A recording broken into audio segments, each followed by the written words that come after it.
Villanova and Syracuse. An age-old Big East rivalry with 71 basketball battles. But these football programs haven't met since 1975. They'll do so tonight in the Loud House on college football's opening weekend 2014.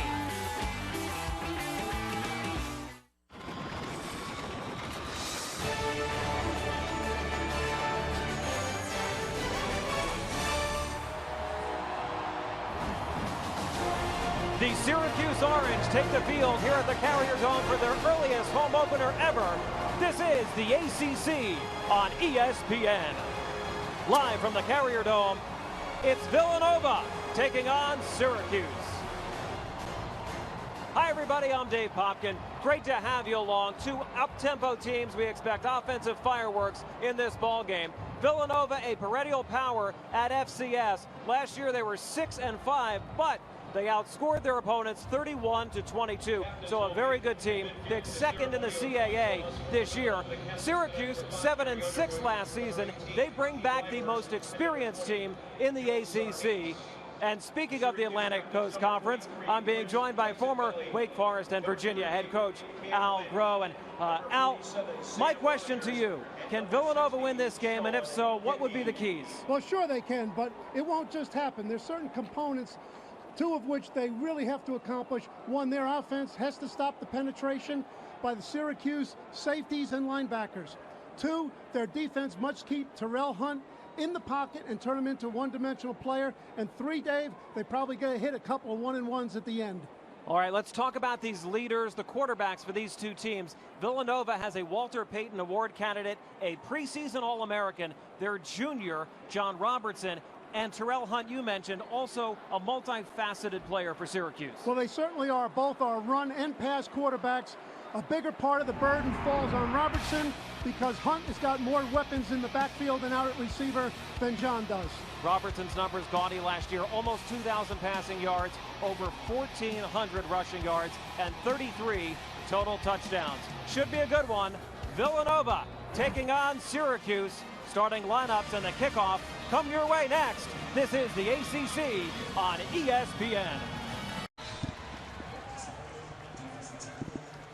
Along with former New York Jets head coach Al Groh, I'm Dave Popkin. Welcome back to the Carrier Dome, getting set for kickoff. Series history. Well, basketball, there's been a lot of it with Jim Boeheim and the Orange leading at 39-32. Syracuse leads at 2-1 in football. Andy Talley in his 30th season as Villanova's head coach, the winningest coach in school and league history. And on the other side, Scott Schaefer, the former defensive coordinator here in his second season on the bridge for the Orange. Last year, a winning season in his rookie campaign. And Dave, Villanova is going to get exactly what Andy Talley wanted, which is to get the ball first. And one of the reasons for that is with the high play count that Syracuse is aiming to execute, along with all the dome factors, one of them being the fatigue in this heat and the extra substitutions Syracuse has, Andy wants to try to cut down the number of plays that Syracuse gets to run. By the same token, this is what Syracuse wants because their defense is the strongest element on their team, and they want to get that aggressive defense out there to start the game. Joe Sarnice will be deep along with Gary Underwood to return a kick from a rookie, Cole Murphy, a freshman from Valencia High School in California, and the 2014 season is underway with Sarnice being upended at the 18-yard line, and there is a flag on the first play. Tackled by Irv Phillips for the Orange on special teams. And that was a strength of their team last year. Syracuse first in the ACC, fourth in the country in kickoff return opponent yardage. Holding, number 20 on the return team.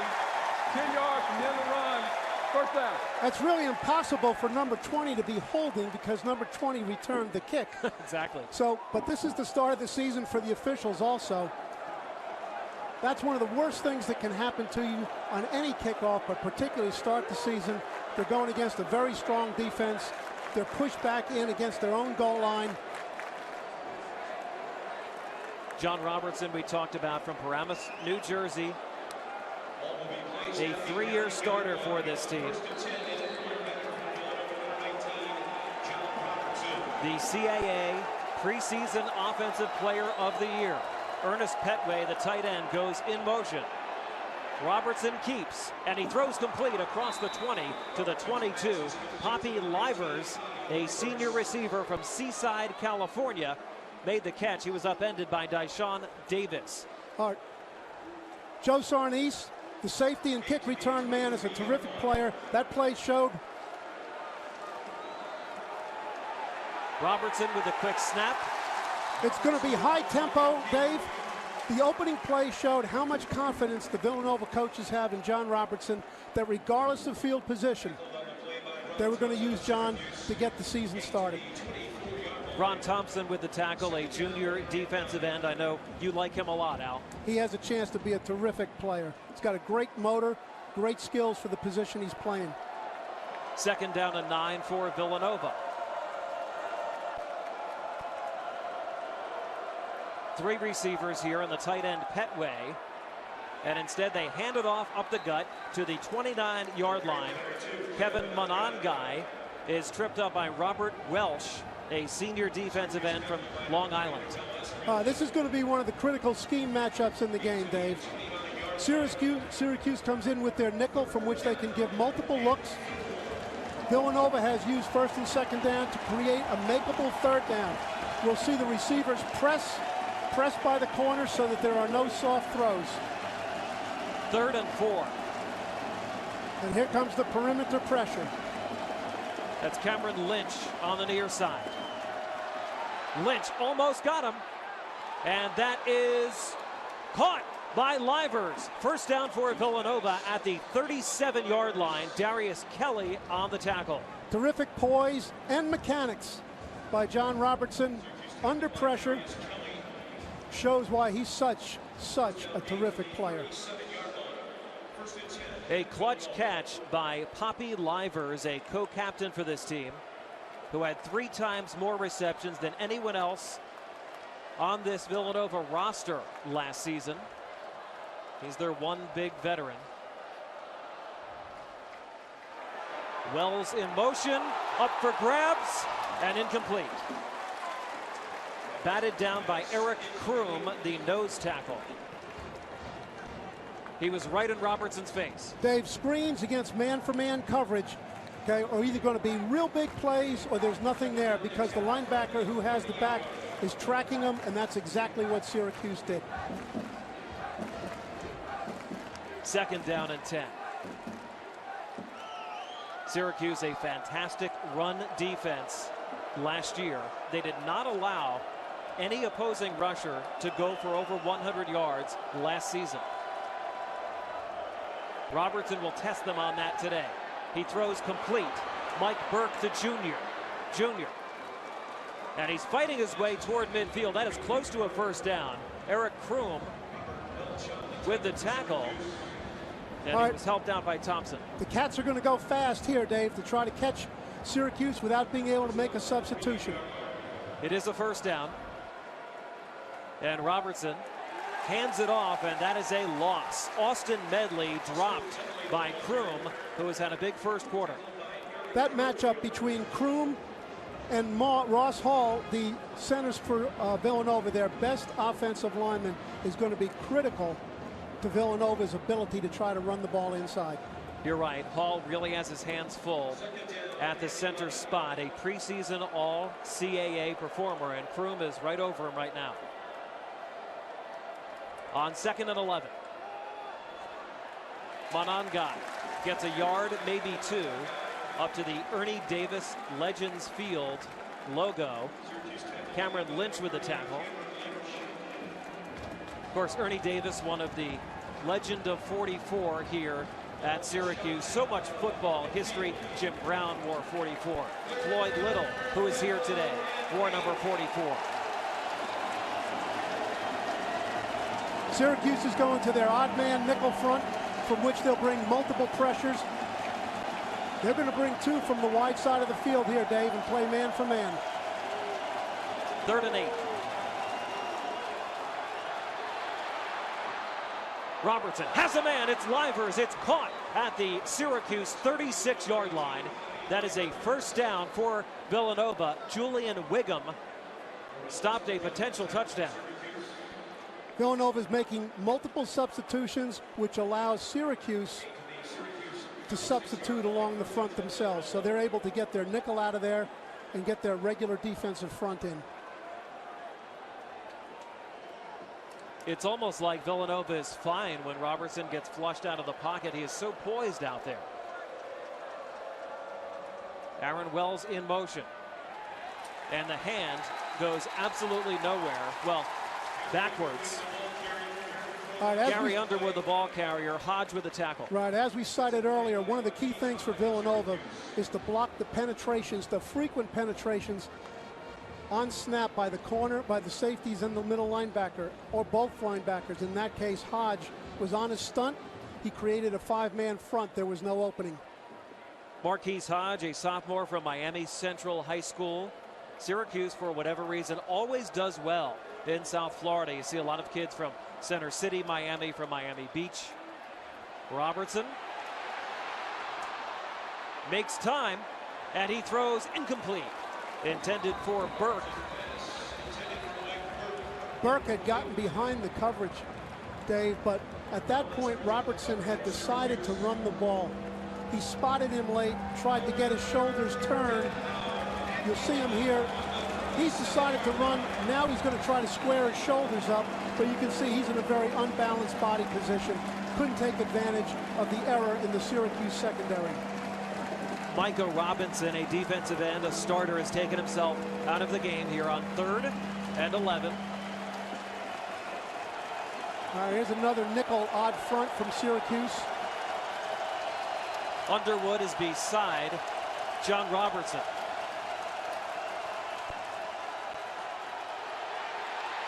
Eludes pressure and is finally tackled near the line of scrimmage. Cameron Lynch, the senior from Lawrenceville, Georgia. Dave, one of the critical scheme and personnel matchups for Villanova is to be able to handle the speed of the edge rushers that Syracuse can put out there. The Syracuse edge rushers, whether they're defensive linemen and linebackers, really have too much speed on a 60-minute basis for the Villanova tackles to handle. And Ron Thompson, who is probably the fastest of all their defensive linemen, simply smoked the left tackle coming around the edge. Villanova's all-star punter and kicker Mark Hamilton has graduated, so John Hinchin is given the punting duties this year. And there's time called by Villanova. Their first of this half. We will step aside with 9:03 left in the first quarter. Still no score. Villanova and Syracuse at the Dome. Dave Popkin along with former Virginia player and head coach Al Groh. And we're looking at John Robertson with the headset on and the white hat, the quarterback for Villanova. He was a little nervous early in the week, Al, but he didn't look it here on the first couple series. Well, we saw John sitting with Poppy Livers, and those two guys really stood out on that drive. John Hinchin back to punt. Over the head of Esteem, and a great special teams play by the Wildcats. Mike Burke downs it inside the 5.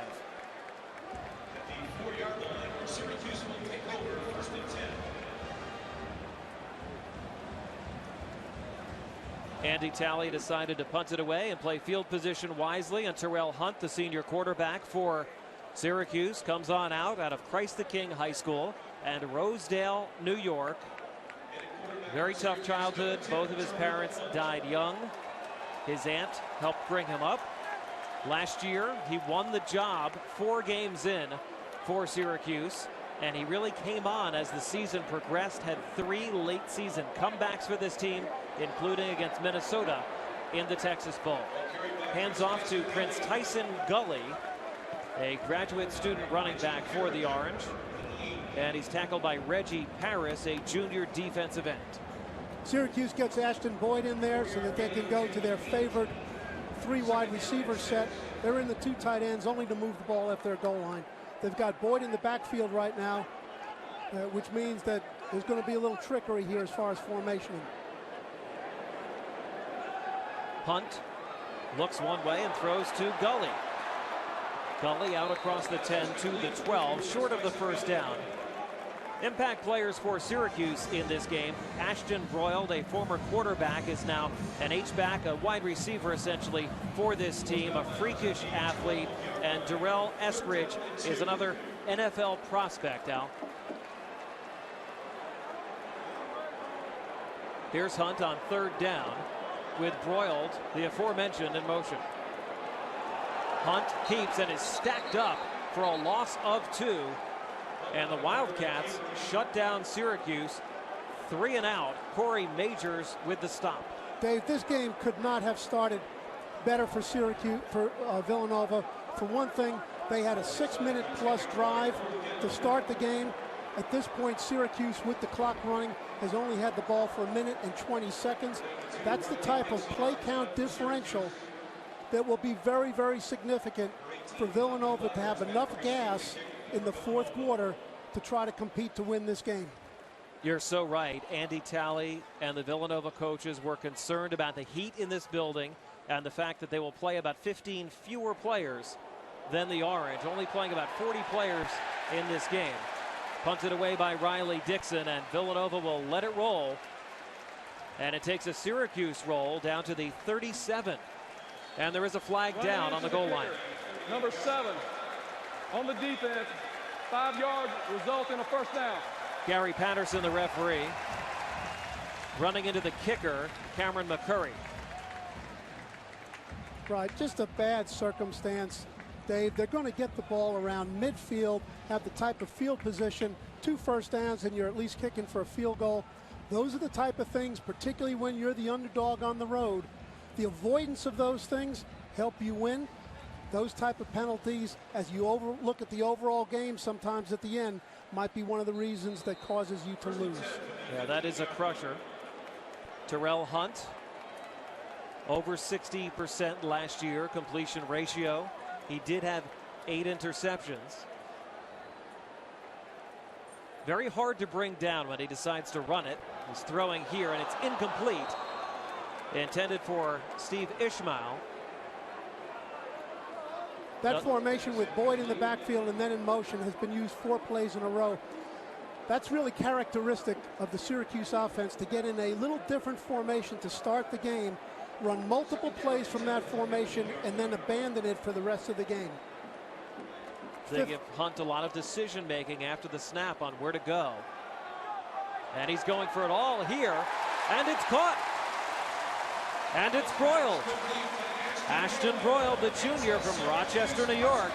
Jason Senius ran him out. And that's the stuff that will determine whether Syracuse rises to a different level this season, and that is Hunt's ability to throw the ball down the field for big gains. That was a very, very good precursor to what the season might hold.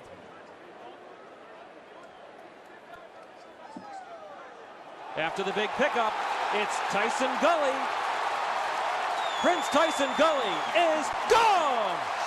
Touchdown, Syracuse.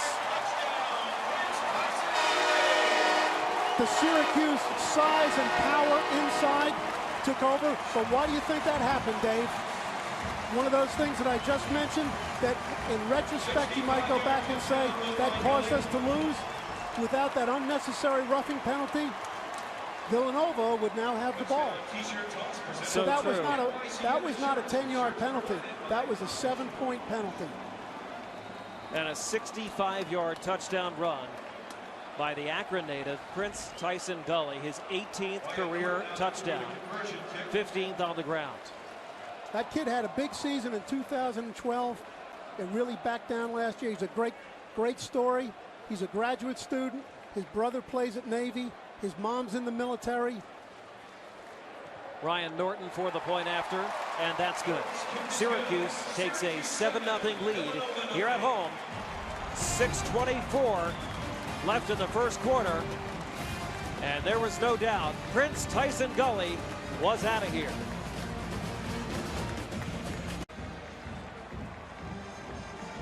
The Syracuse Orange hosting Villanova. Syracuse got a break there, and they took advantage of it with a quick run up the middle. Scott Schaefer in his second year, his 24th season overall as a college head coach. Joe Sarnice is back to receive this kick from Cole Murphy. Sarnice from his own 3. Nothing there. Brought down at the 17 again. And the tackle made by Jonathan Thomas. Here's Andy Talley, and he has to be so frustrated right now, Al. Andy's been at this for a long time. He knows how to frame a game to his best advantage. Last year, his team had a remarkably low 47 penalties. And to start the game here, they've gotten 2 really, really serious penalties, both inside the 15-yard line. 2 of the worst places to get penalties. Keep in mind, this Villanova team almost beat Boston College in their opener last year, their big FBS opponent. One pivotal play late in that one. And Robertson keeps it on play action, and he throws complete to Aaron Wells, a junior wide receiver. Wayne Morgan tripped him up after virtually no gain. When I first met Andy Talley, Dave, he had a much bigger smile on his face then. He was sitting in my living room trying to recruit my son Michael. Unsuccessfully. Coach Talley over 200 wins at Villanova, 232 for his career overall in 35 seasons. And there's a flag pre-snap. Offside with contact. Defense number 55, 5 yards, still second down. It's Marcus Coleman. And that plagued Syracuse some last year. And a big emphasis for their team as far as the things to do to improve performance and results was to eliminate or drop down the pre-snap penalties. That is offsides on offense, illegal procedure, and jumping across the line, as just happened with their defense. Coach Talley and Villanova won it all in 2009. They've been to the FCS playoffs 10 times in his career. A perennially strong program at what used to be called 1AA. Robertson out across the 30 to the 32. That's good enough for a Villanova first down. Villanova spread them out with 4 wide receivers, 2 on each side, real wide, which caused the outside linebackers to go out there to prevent the bubble pass. There was only 1 linebacker left, so Robertson had the option. Throw the ball outside on his terms or run the quarterback draw, which is what he chose. Over 1,400 rushing yards last year for Robertson, the junior. Cameron Lynch brought him down.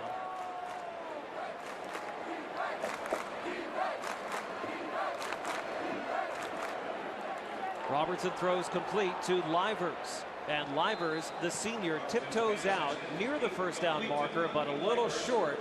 Dyshawn Davis, the speedy outside linebacker, was there to run him out. Big third down and 3 play for Villanova. That is a first down here. We'll let them extend the play count on their side. Keep the ball away from the Orange offense. 2nd and 3.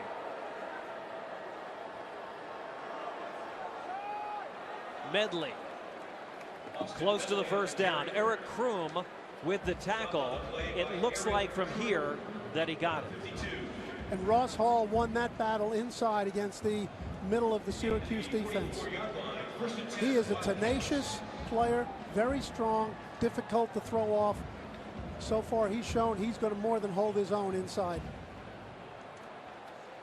Villanova with a brief huddle. We asked them about the pace. Sam Venuto, the offensive coordinator, he said as fast as possible.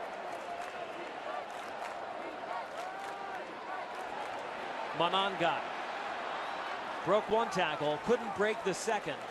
Picks up about 4 yards to the 48 before Darrell Eskridge, the safety, stacked him up. The key to this play for Syracuse is the left corner, number 1, Julian Wiggum, because he really takes on the wide receiver and sets the edge.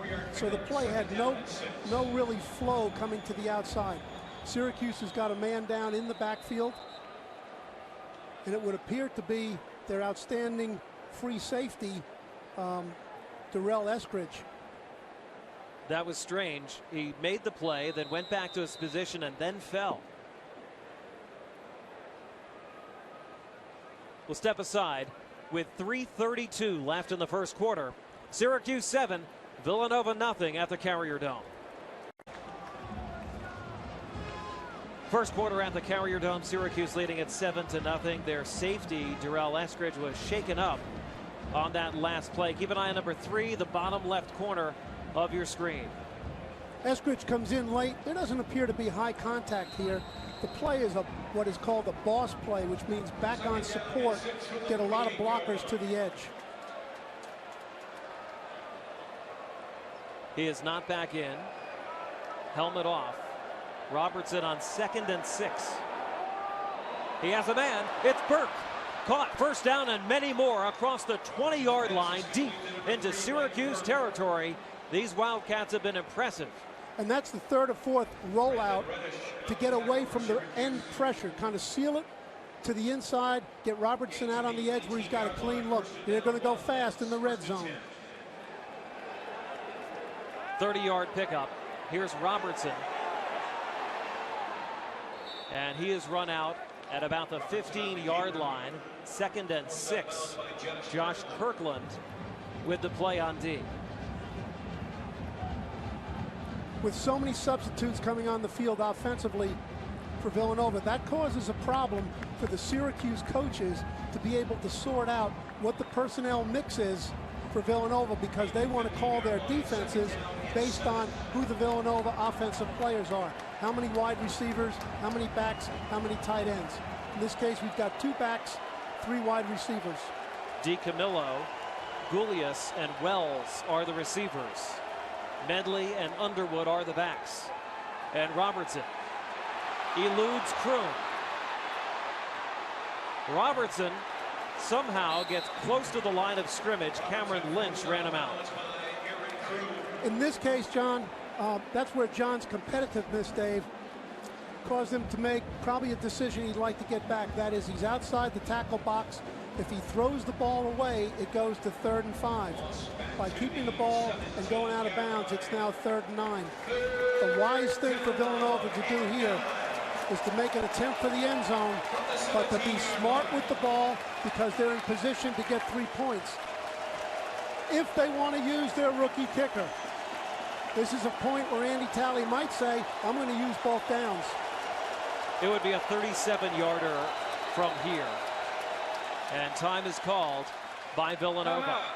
Villanova. So to get back to that, Dave, on the road, the circumstance they're in good position. Look, you got to take a few risks in this type of circumstance to win the game. Okay? There's a good chance that even if he doesn't do it, he's thinking, I got a rookie kicker. This is a big-time environment. I'm not sure what I'm going to get, but I got a great quarterback. Would I rather try to score with 2 plays and the ball in John Robertson's hand, or 1 play with my rookie kicker? You gambled once in this building and won in 2005 with Virginia. We did. We kicked a field goal on the last play of the game to win the game, but we had a 4th and 2 with about 1.5 minutes to go on around the 18-yard line and said, hey, you know, sometimes you just got to go for it. And we made the first down, ran it down to 1 second, called timeout. Connor Hughes, who was a great kicker for us, sent us into the locker room to sing the school song. Robertson has been effective tonight, 7 for 9, 88 yards. I think we can count, if Syracuse holds to their form, we're going to get 6-man pressure here. Timeout called by the Orange. First time out of the first half. Why? What did they see that they didn't like? Apparently, there was a mix-up in if there was going to be pressure, who had who, particularly with the slot receivers. Look, it's easy out on the corners. Corners got the widest guys. It's those inside receivers, sometimes when it's an unexpected personnel group, that could cause those safeties to be a little uncertain as to who has who. Take a look at the defense. Sure, you can see the slot receiver out to the right is uncovered. And the safety saying, hey, who's got him? Not my man. Looked like a 5-2 front there on what was probably a passing down. Well, this odd front is there with the personnel that they're playing with this year, is their favorite front. Besides a blitz here, the guy to watch for is the right end, Ron Thompson, okay, who's an excellent speed rusher and a really bad matchup for Villanova. But they're going to their 4-man line, so the speed will come with linebackers. 3rd and 9. Villanova changes the play. Blitz with man coverage.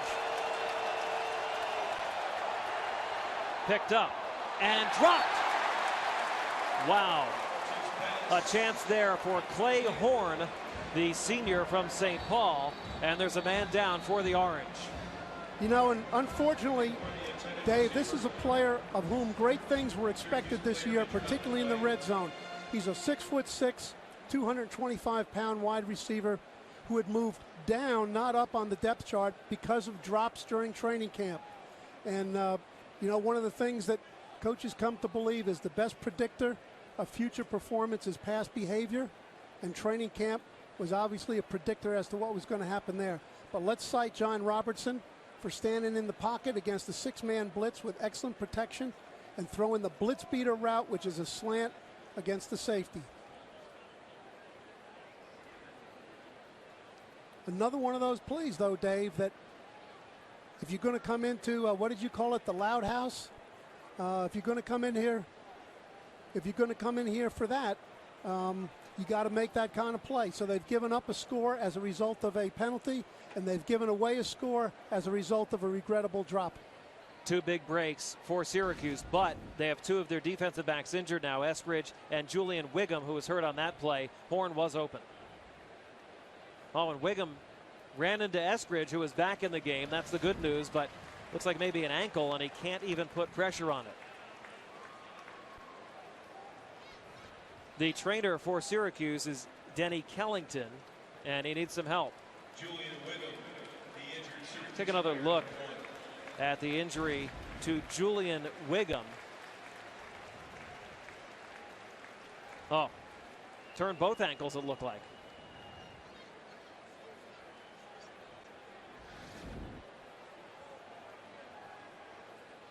Brings up 4th and 9. Chris Goff is a senior, first-year place kicker. Stay alive for a fake here. A 34-yarder is no good.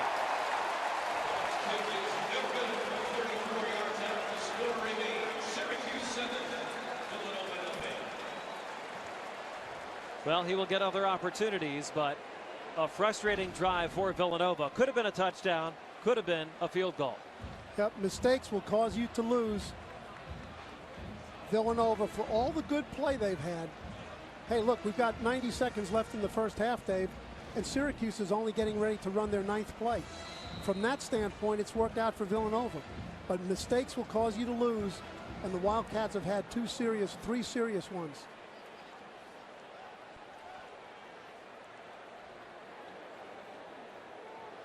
Punt, complete. About back to the line of scrimmage. Catch by Brisley Esteem, the H-back. Reggie Paris there to bring him down. Gain of 1. Yeah, terrific team pursuit getting to the outside. That's a dangerous area against these skilled inside receivers that Syracuse has. It's going to take that type of pursuit. The only score in this game, a 65-yard touchdown run by Syracuse's Prince Tyson Gully. A fake to Amin Moore and an incompletion. Esteem gets down on it in case it was a lateral, and a loss of big yardage there. They say it was. Now, with long yardage to go here, Villanova has not been a pressure team, although one of their things for this year is to increase their pressure and quarterback sacks. But what they have to be wary of here is a safe play, one of them being a quarterback draw by Terrell Hunt. 3rd and 17. Good thing Esteem got on that football. Hunt in trouble. Incomplete. Intended for Adonis Amin Moore. Coverage by Joey Harmon. Dave, there's certain things that go together, and pressure and coverage go together. Kind of like chocolate and vanilla go together to make an Oreo. All right, if you're going to be good on 3rd down, you got to have those two things together, pressure and coverage, and they had them both. And they made the quarterback go to his left, which is his least effective side. Riley Dixon is the punter for Syracuse. Poppy Livers is deepest for Villanova, and that is a hanger. And a fair catch made by Livers at his own 40-yard line. Decent field position for Villanova, but they could really be up by a couple scores in this game. Instead, it's 7-0 Syracuse with 6 seconds left in the first quarter. As far as execution is concerned, and a key thing early in the season, particularly an FCS team against an FBS team, is to develop confidence in your ability to perform. And there's a lot of Villanova players who, after the first quarter, on both offense and defense, have found, just relative to the guy across from him, hey, I can play with this guy. And that'll serve them well here for the next 3 quarters.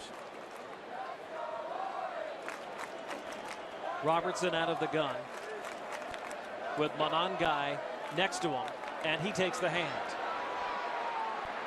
Monangai spins forward for about 4 yards. Brandon Reddish with the tackle. 2nd and 6, and that is the end of the first quarter.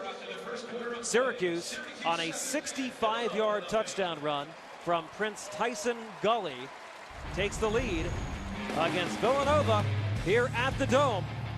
Stay tuned. More of the ACC on ESPN comes your way after this.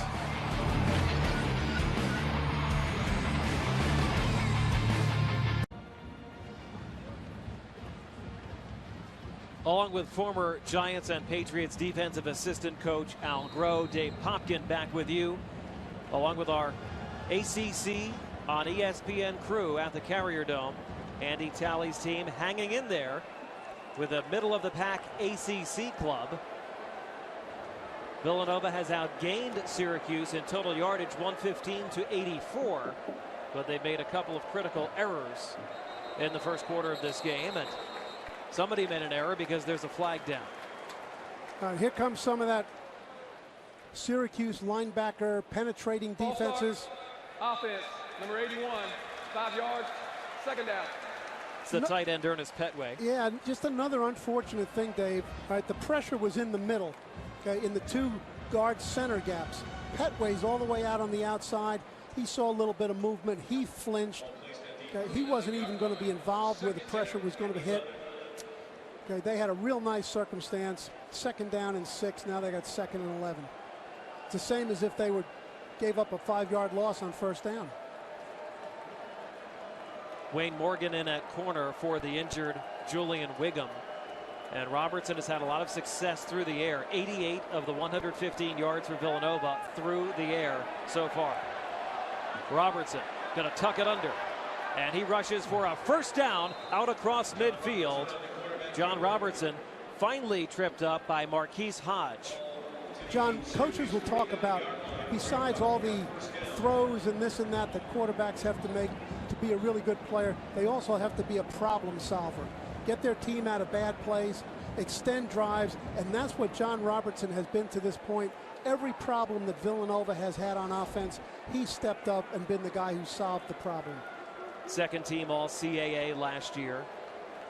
3rd team preseason All-American at the FCS level. And batted down at the line of scrimmage by Robert Welsh. 2nd and 10. Robertson, On the field, incomplete forward pass. Robertson, a very versatile player from St. Anthony's High School on Long Island in the Catholic High School Football League out there. It's an excellent athletic school, and he's a graduate student playing. He's very versatile. He's reliable, and he has a history of batting passes down as he just did there.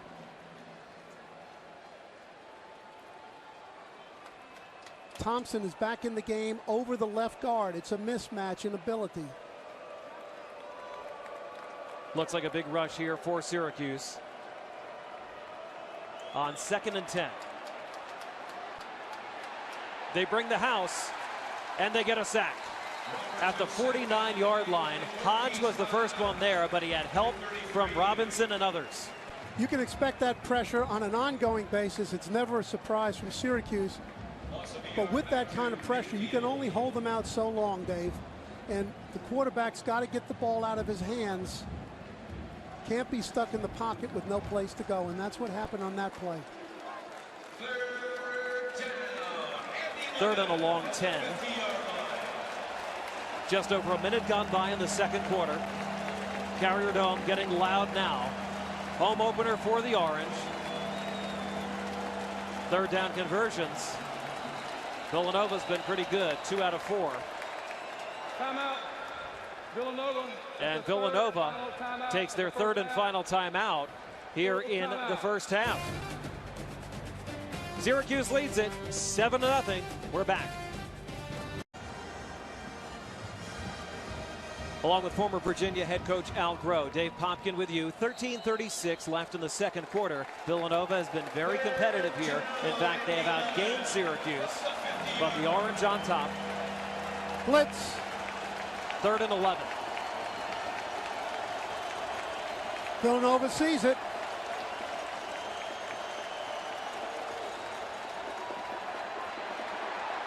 And they pick it up. Robertson with time. It's caught. It is short of the first down by about a yard. You can count on Andy Talley going for it right here. Even though the ball's out here at the 40, this is one of those deals you got to go for it. The little used Lincoln Collins with the catch. And once again, John Robertson is a problem solver. Out of Boston College High School, redshirt freshman Lincoln Collins makes it 4th and 1. So they go. And Villanova, Syracuse isn't going to let them run it inside.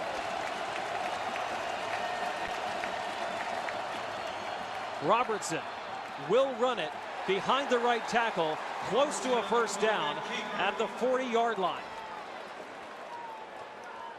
Eric Kroom with the stop. John, this guy's like, Dave, this John Robertson's like an old-time single-wing tailback.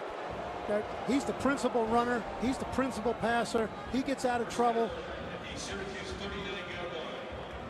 I understand he's got his bus driver's license. He probably drove the team over here today because he's certainly driving them out on the field. Like an old Big 8 quarterback, right? First down. Trips to the near side and a hand to Gary Underwood, who goes under a tackler to the 35-yard line. It'll be 2nd and 6. Cameron Lynch with another stop for Syracuse. He is a senior co-captain. Underwood has thrown 5 passes. He runs it here. Robinson with the tackle, a 1-yard pickup for Gary Underwood. Clearly right here now, Andy Talley is going to see this as 4-down territory. He doesn't want to punt here. If he did, he would have punted on the previous 4th down play. He's not going to kick a field goal. So even though it says it's 3rd and 5, he can treat it like 2nd and 5.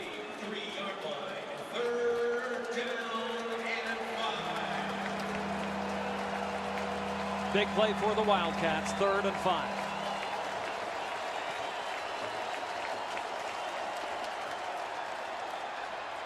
Robertson has a man. It's Livers, complete. 20, 15, out of bounds. First down, Villanova. Run out by Cameron Lynch, saving a touchdown.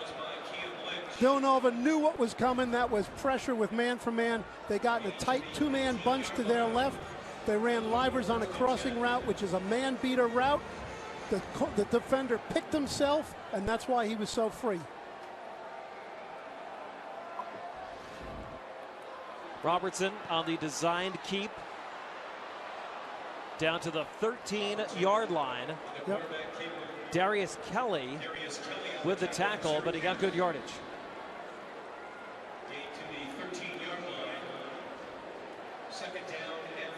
Second and 5 for Villanova. They are on the move, and they have used some clock here in the first half.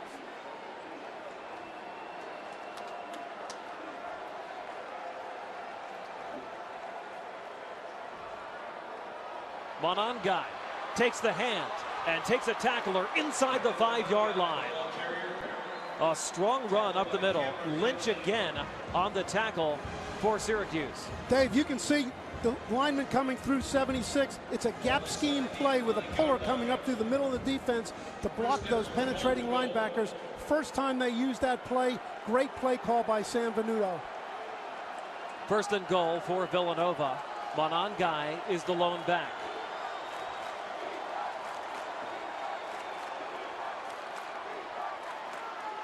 Monangai is the man in for the touchdown. Kevin Monangai, the senior from Roseland, New Jersey, and Seton Hall Prep. Villanova an extra point away from tying it up. Hey, three really positive things for the Cats there. Obviously the points. Secondly, the confidence that comes from that. But also the ball possession, which is keeping that Villanova defense, which cannot afford to substitute very much. It's the Villanova time of possession that's the real substitute for the Villanova defense. Chris Goff is the senior kicker. And that extra point is good. We are tied at 7 apiece. Villanova has had the edge here in the first half in terms of total yards, time of possession, 10-17 left in the second. Monangai, who had 5 touchdowns last year, punches it in from 5 yards out.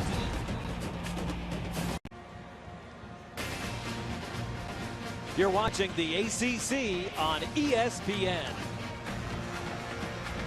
Along with Al Groh, Dave Popkin with you. We are tied at 7. Villanova and the Syracuse Orange. John Robertson, Kevin Gulyas, and Villanova proving that they belong. Andy Talley's team with a 12-play, 60-yard drive, eating up nearly 5 minutes. And the senior, Kevin Monangai, punches it in from 5 yards out. And if you're Syracuse right here, Al, what are you thinking? Because you've been hit right in your face mask.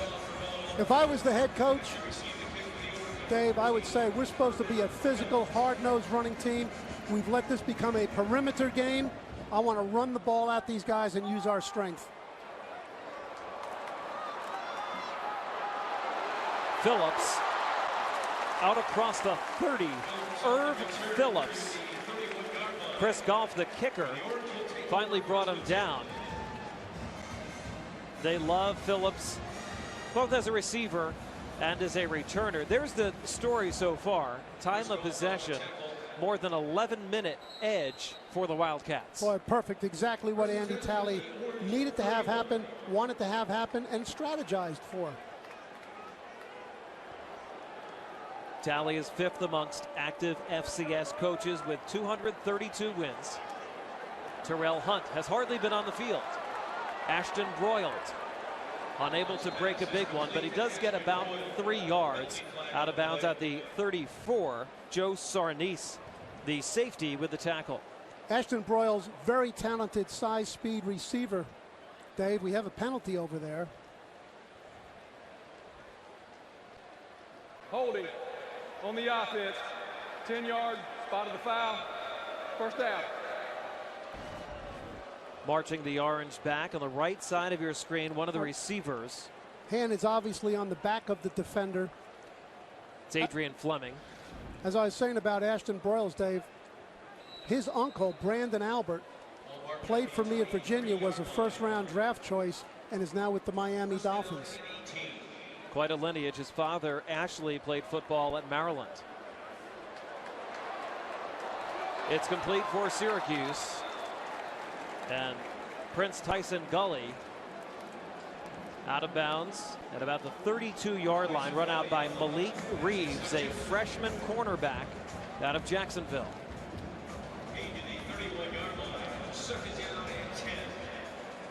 Pretty high hopes for Scott Schaefer and the Syracuse team. They won 7 games last year, won the Texas Bowl by 4 points over Minnesota. Flag on the play. Maybe a free play for Hunt. He throws incomplete. Coverage by Cameron McCurry on Broyles. That was the first empty formation. That is 3 receivers to one side, 2 to the other, nobody in the backfield. All last year, those were short throws or quarterback draws. Obviously, they're trying to find out for themselves. Will Terrell Hunt be an effective upfield passer?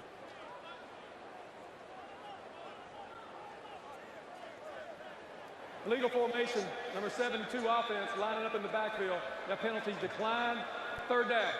That's the right tackle, Ivan Foy, a senior from Brooklyn. Take a look at that formation for the Orange. All right, here's the empty. Now they've just gone to 3 wide receivers to one side and put the back in the backfield. Villanova's going to zone this off. Back to live action here with Hunt airing it out. That is complete.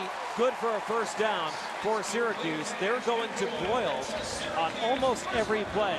The junior from Rush Henrietta High School in Rochester, Jason Sinias with the tackle. Here's where Syracuse wants to go fast. Villanova's properly lined up. It did not bother them at all. On play action, they go to Broyles again. And he gets another first down. Right, on that play, Dave, the quarterback's got three options. Give it to the back, run with it himself, and if the defense does not have enough defenders, that is if they're outnumbered to the slot side, take the easy throw to the slot. And that was very easy for him to see. 52 catches last year, and he's been the prime target here early in this ball game. George Morris II in there as a tailback, and he's brought down after a gain of 1 by Austin Calitro. Villanova constantly substituting defensive linemen and linebackers to try to keep their players fresh for the fourth quarter and second half. They'll call it 2nd and 10. Hunt, incomplete. And that was intended for Jared West, the fifth-year senior. Matt McCann, a veteran player, fourth-year senior, plays against this type of offense every day in spring practice and training camp. He knows all about these bubble screens. He saw it coming. He beat the blocker on the outside, just out-physicaled him. Yeah, this is nothing new for either one of these defenses. They play against the up-tempo every day. 4 receivers here for Hunt. And Gully goes in motion as well. Complete to West, down to the 24. That's a Syracuse first down.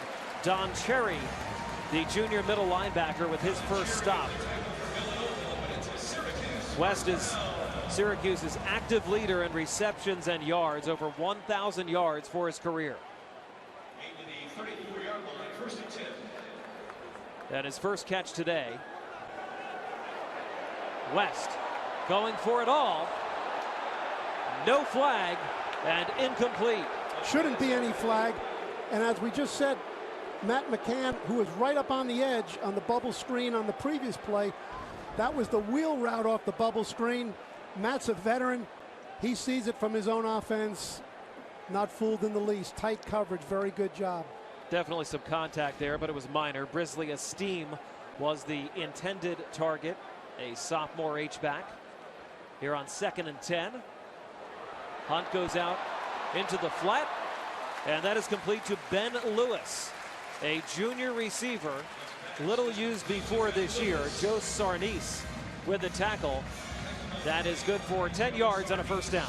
It's too easy out there, Dave. As good as Syracuse might be able to run the ball inside, the two things: keep the quarterback in the pocket and defend the perimeter.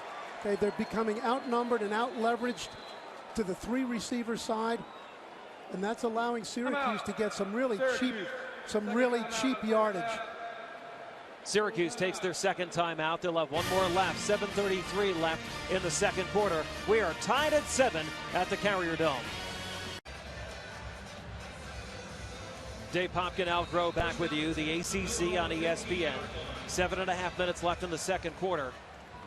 We are tied at 7.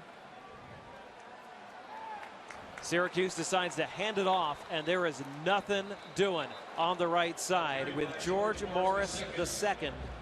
Jordan Hunter with the tackle for Villanova. Now here's a trivia question about Jordan Hunter. The number 55 he wears was worn by a former Villanova great. Who was that, Dave?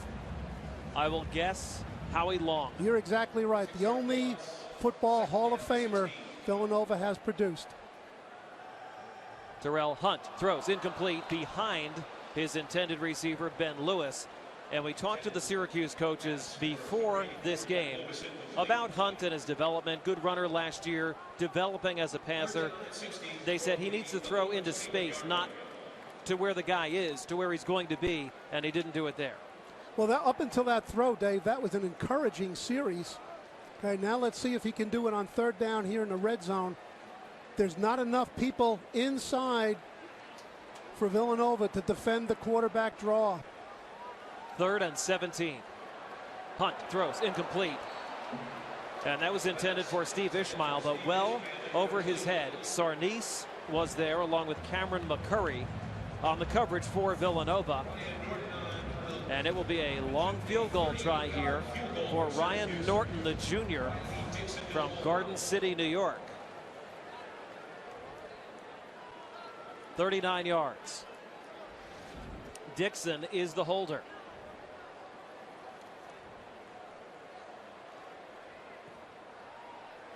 That is up, and it is true. A 38-yard field goal officially for Ryan Norton. That gives Syracuse a 10-7 lead. Ryan Norton, the product of the Garden City Rams. I happen to have been a resident of Garden City during my 4 years with the Jets, so you can picture where he grew up learning how to kick field goals, and he certainly showed it on that one. Good series for Villanova. Okay, they boated up there. They made a negative play, which is the hallmark of Syracuse defense. They turned the tables on them. The series kind of bespoke of Terrell Hunt as a quarterback. Dave, that is, early in the series, he made 2 or 3 excellent stay-in-the-pocket throws, the kind of throws that a real pocket passer can make. But there at the end, he had 3 throws to make from within the pocket. You can see he's trying to stay in the pocket and prove to himself that he doesn't have to be a runner all the time, and he missed all 3.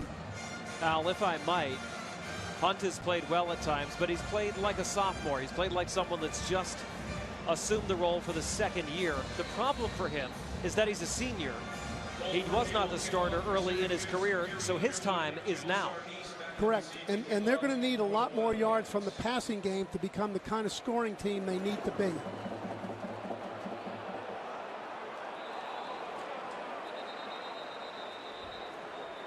And that one goes out at the 30.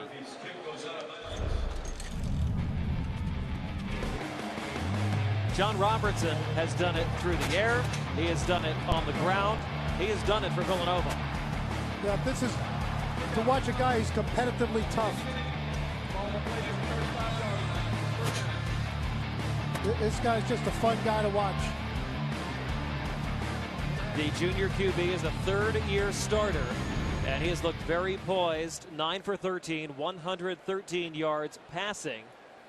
And he's also rushed for a net of 27, keeping his team in it. There have been a couple key mistakes, a penalty early, running into the kicker, a dropped ball inside the 10-yard line for the Wildcats, or the score might be reversed here.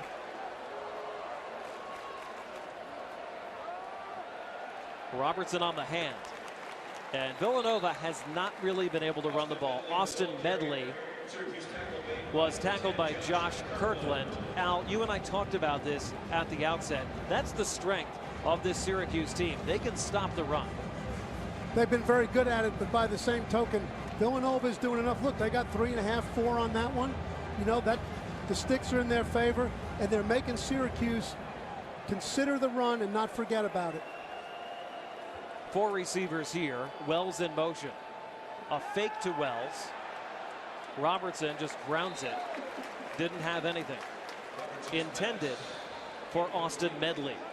Hey, that was another screen called. And in that particular case, Kirkland, the linebacker, number 10, has the back coming out man for man. And you can see he just tracked him right out there. You have to have what we call a rat killer. Okay, that is somebody in the screen element assigned to block the man who's tracking the receiver, should it be man for man. Here's the 3-man line. They haven't shown a 3-man rush yet. This might be the time. On 3rd down.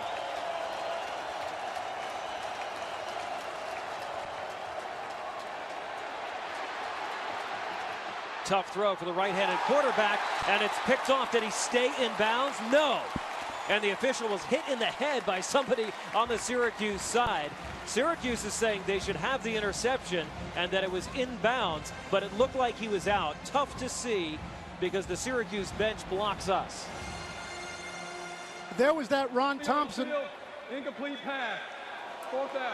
There was that Ron Thompson element once again, Dave. Thompson, number 13, who was too much athletically for these Villanova tackles to handle. Even though it was only a 3-man rush, he gave them all the pressure of a 4 or 5-man rush and flushed Robertson out to his left, which is a more difficult throw for any right-handed quarterback.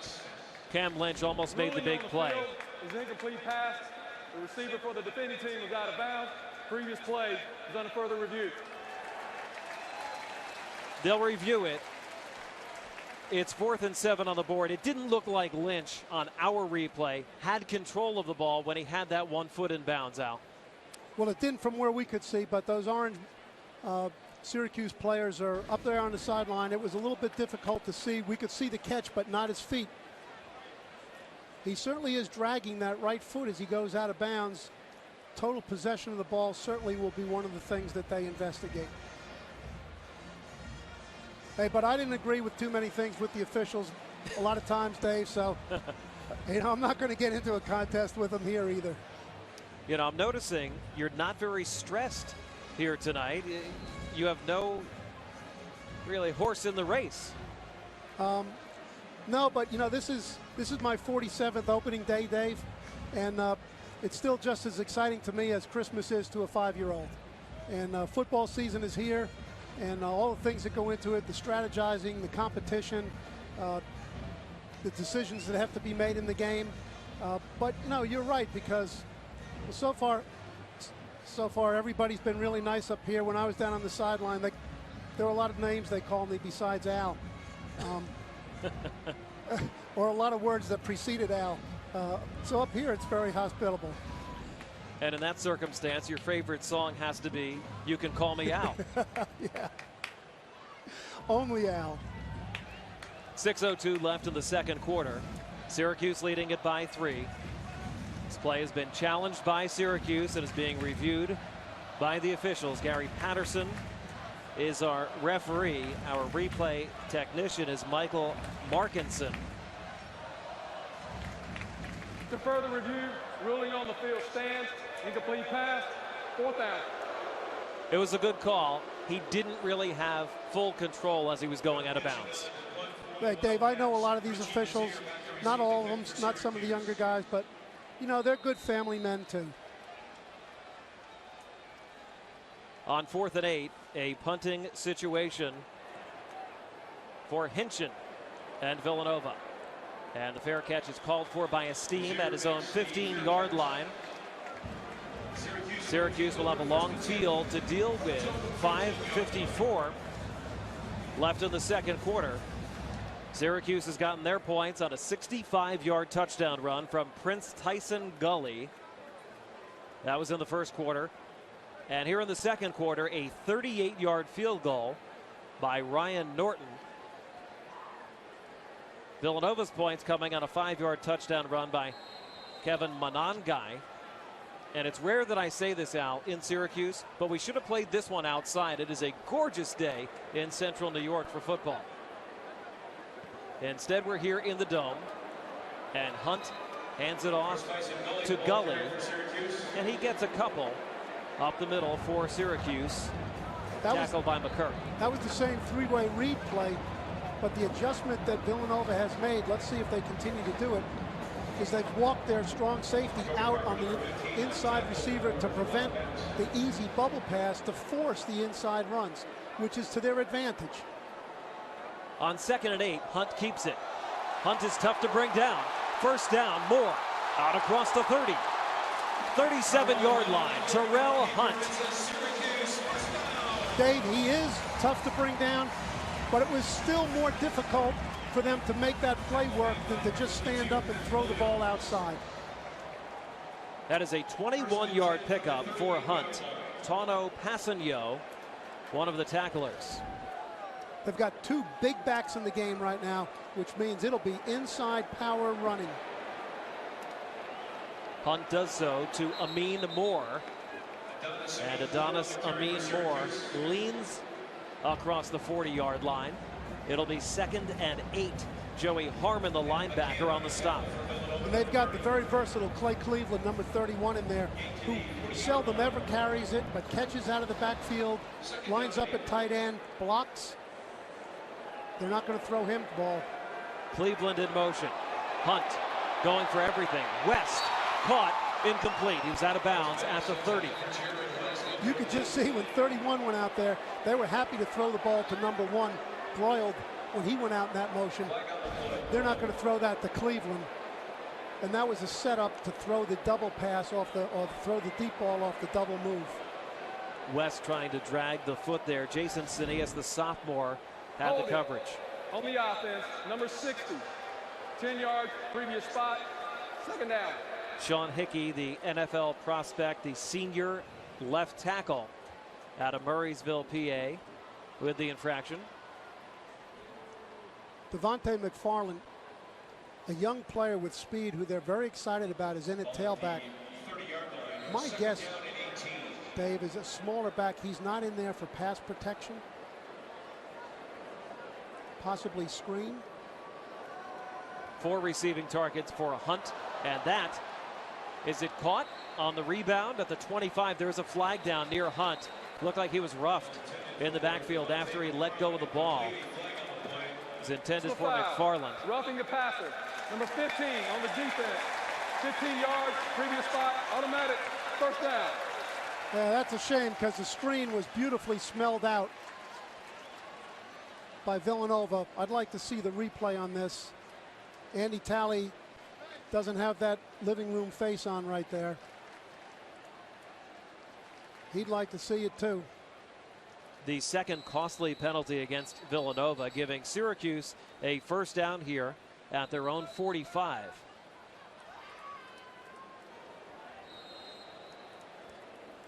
McFarland will stay in the game alongside Hunt.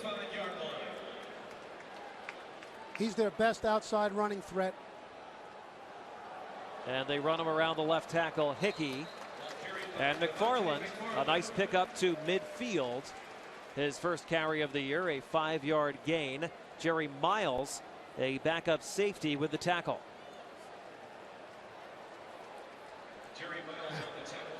McFarland, a yard, not much more. Don Cherry tripped him up.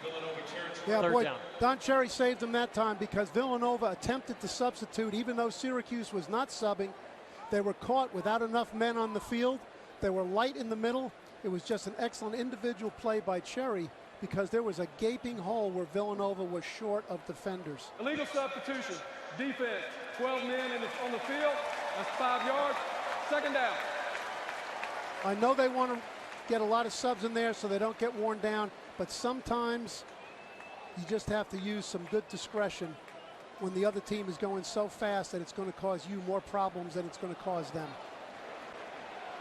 Game getting a little fast for Villanova there. They play a 3-3 stack, usually a zone scheme on defense. They'll show it again here with the 5 defensive backs. 2nd and 5. West with the catch for Syracuse, and he's out across the 40-yard line, and that is good for a first down. Matt McCann with the tackle. But much better defended by Syracuse. They had enough defenders out there that time. The issue was simply that Syracuse only needed 2.5 yards. Going real fast. Prince Tyson Gully, it's a fake. West keeps it down to the 35-yard line, and there's a late flag and some pushing and shoving. A lot of flags. Joey Harmon was in on the stop. Right, I'm going to say whether they called Terrell Hunt for a personal foul or not, he threw an elbow into the face mask of the Villanova player. Your quarterback just has to have better poise than that in a game as close as this when you're about to go into the scoring zone. I like competitive players, but you can't do things that make yourself feel good that hurt the team.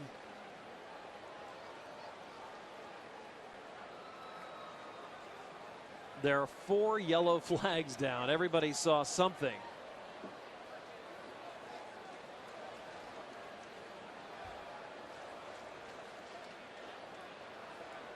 Gary Patterson has been busy.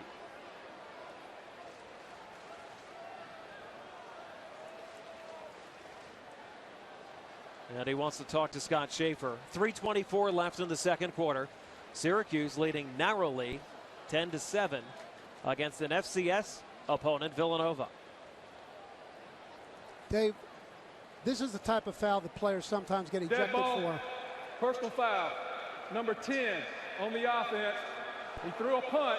Therefore, he's ejected from the remainder of the game. Third down.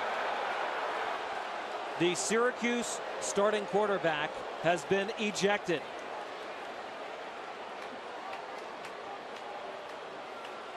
Wow.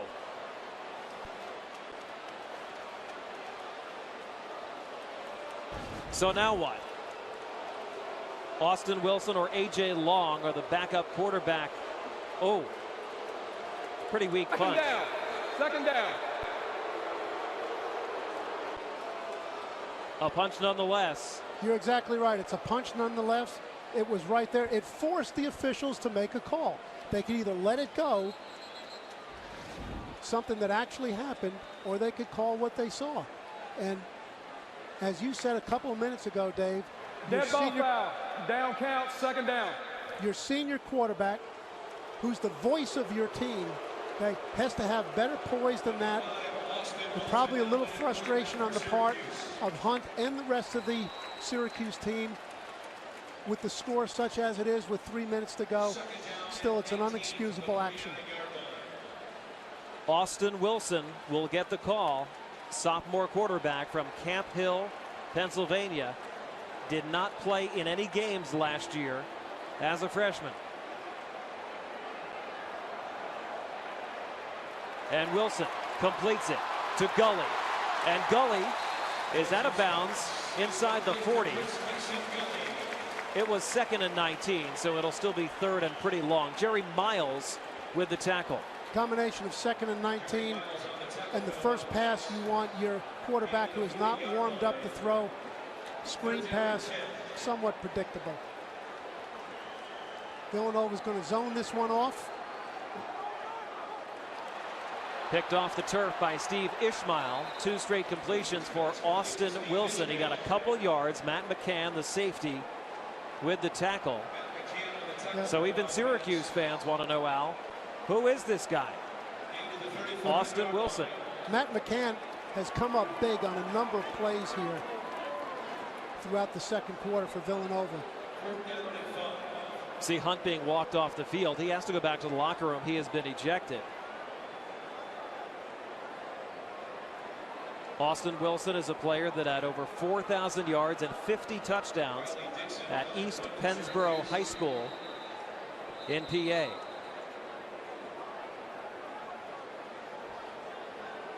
And it is his team right now, leading by only 3 against a very game Wildcats team. Now, Dave, you have a situation coming up that Villanova's going to get the ball with under 1 minute and 50 seconds to go. The best they're going to have is their own 20-yard line. They're going to run the clock out. But the advantage here, Syracuse has only got 1 timeout, so both of these teams having used their timeouts earlier when perhaps they didn't need to. Villanova will not try to put a drive together, nor can Syracuse use their timeouts to try to get the ball back.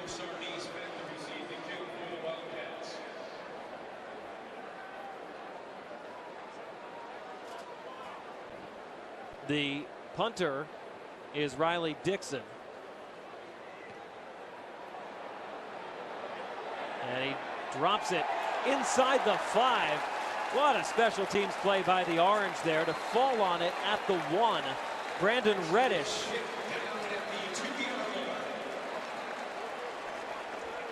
Villanova could go for it here, or they could just run out the clock with 1:29 left. Check out this punt. Oh, here's the play on which Hunt was ejected, the quarterback. His helmet was ripped off, and then he punched. Illegal formation against the offense. More than 4 in the backfield. That's 5 yards. Previous spot, 4th down. Syracuse penalized, and Villanova will take it. They'll make him kick it again because it was down at the 1. Absolutely. Great break for Villanova.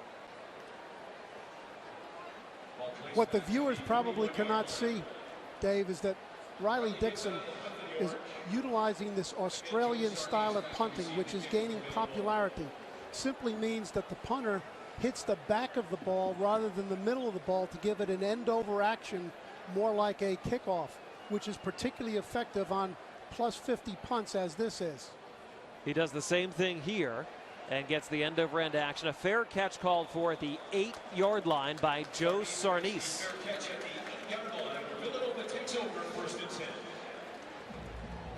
Syracuse had to use a couple timeouts early, and now they're stuck. Dave, the only currency that I had in my pocket when I was coaching a game was timeouts. Okay? And I would spend those timeouts as judiciously as if it was a $100 bill, so that I would have their availability in just such a circumstance as this. It's all about the Benjamins. If Syracuse could get the ball back, they would have very good field position. Right. And Villanova takes a knee on first down.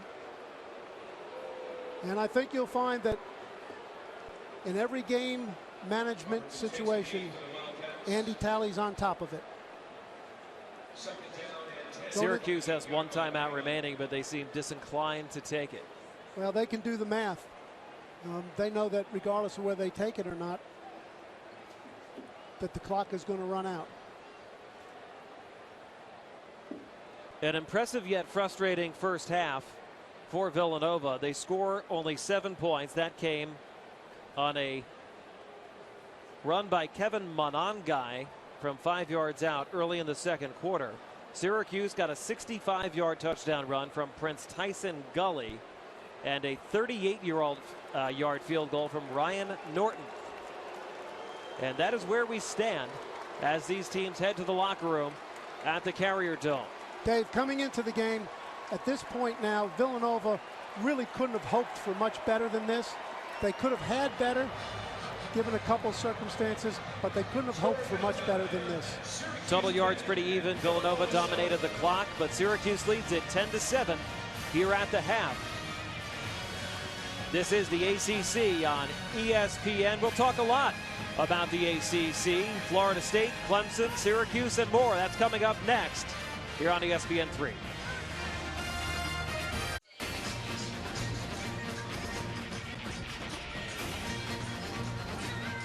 This is the ACC on ESPN.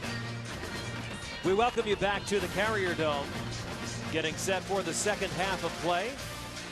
Syracuse on top by 3. The big play for them, a 65-yard touchdown run from Prince Tyson Gully. Ryan Norton added a 38-yard field goal. Take a look at our first half stats, Al Groh, and the passing yards, pretty even, first downs even. Villanova had the better of it early in the ball game, and then Syracuse started to pick up a little momentum. They have, but the time of possession and the play count are squarely in Villanova's favor, and the significance of that, Dave, is that's going to give their players, particularly their defensive players, they're going to have enough juice here now going into the second half to be able to finish this game strong. They're not going to give out and fall victim to the dome element that gets so many teams when they come in here. If Syracuse wins the game, they're going to have to beat them, but they're not going to win the game because they wore them down. To your point, the Villanova coaches told us this week two of the concerns, confidence and fatigue. And I think so far they've been able to overcome those. Well, they've built the confidence and limited the fatigue. Okay. Also, what Syracuse has said, one of the things they want to find out is how we're going to respond to adversity. They faced it. They can find out their team personality tonight. Syracuse will get the ball first in the second half. Phillips. Irv Phillips, not much there, tackled at the 16-yard line by Cameron McCurry. Phillips has got speed, Dave, but what he will learn, and I'm sure he will be taught by the coaches, that when you're a kickoff return guy and it's all clogged up, you do not stop in the hole, okay, because the wild herd is going to be on top of you. Austin Wilson, the backup quarterback, has to play the rest of this game with Hunt ejected. Completed 2 short passes late in the second quarter.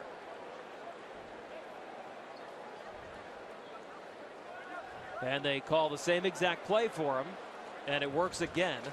Out across the 20 to the 22. Sure, if those are easy passes for your two-year starter, they're easy passes for your backup. Don't let the backup quarterback complete easy balls like that. West with a 5-yard catch. McCurry. Same thing might happen again. They're giving it to him, and he's taking it. Ashton Broyles with the catch, and he's close to a first down. Picked up 5. Matt McCann stopped him. That Broyles is the most dangerous player on the field. Know where he is. Do not let Broyles win the game. The quarterback probably, we'll see, can't beat you, but Broyles can on catch and run plays. Quinte Funderburk is in there, split out to the left. Wilson is looking right, and it's incomplete. Intended for Broyles, picked up by Villanova, but they say it is not a lateral. You want to teach your defensive players on all those bubble screens that are incomplete, pick up every one and run with it, and let the officials determine whether it was forward or lateral.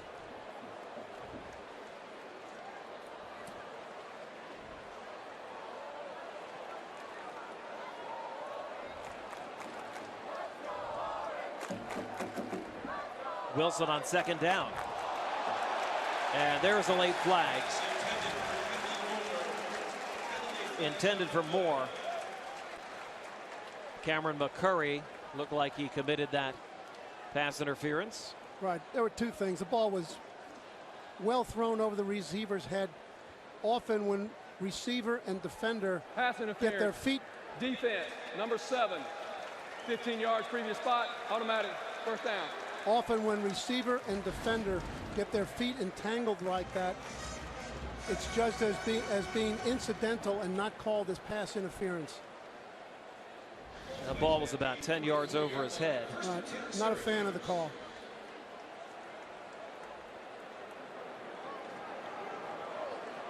Wilson on the keep. And he runs right into the line of scrimmage. Joe Sarnice, the free safety from Ventnor, New Jersey, Holy Spirit High School, came up on the stop. Sarnice is a 4-year starter, a co-captain, and really, along with Cherry, the heart of this defense. He's one of the real good players on this team. They got enough guys lined up out here now. Wilson throws, complete, close to a first down. Steve Ishmael, the freshman from North Miami Beach, with the catch. Malik Reeves, another freshman, there on the coverage. Confidence-building throw for Wilson. Also, Ishmael, a real speed freshman receiver. Look for him on that out cut to run a double move, out and go later in the game. You can call him Ishmael. And the catch is made by Lewis. And Lewis, that's a tough couple yards. Joey Harmon stuck him. Right, Ishmael was a lot happier running that out cut than he was blocking the defender. To be a big-time receiver, you have to be more than a pass-catching specialist. You have to be able to function positively for your team on runs and passes. Just underway in the third quarter. Syracuse leading by 3 with the ball. Wilson, the quarterback, on the keep, and he was hit hard by Sarnice. Wow. Right now, Dave, he was our impact player before the ball game that we talked about. He was held up by Ajakaya, and then Sarnice finished him off. Syracuse playing with a lot of backup receivers and backs. Giving other guys a chance. Wilson, complete. Ben Lewis, out across the 30 to the 28. That is a Syracuse first down. Joey Harmon with another tackle. 2 tight ends in the game. This is only the second play in the game that they've had 2 tight ends.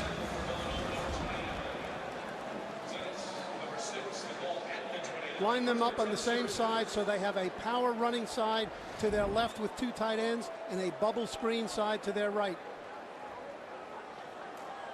Handed off to Amin Moore. Adonis Amin Moore down to the 22. A big gain on first down. Harmon with the tackle.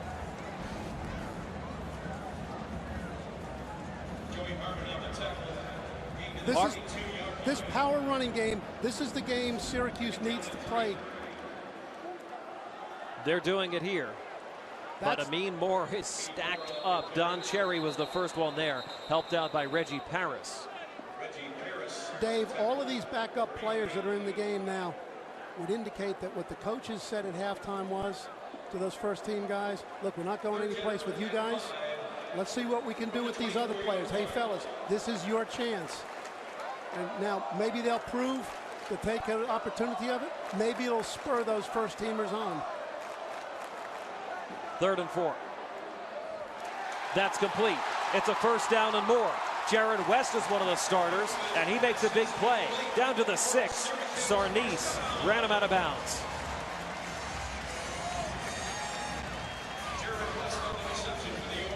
But Villanova is not a press coverage team, but they're way off on this, which you can see creates really just a throw against the air, Dave. There was no competition from the defender. And Austin Wilson is really showing well here as he takes his team down the field. 24-yard pickup. Wilson hands to Gully. And Gully fighting his way down to the 1-yard line. Corey Majors, one of the tacklers for Villanova.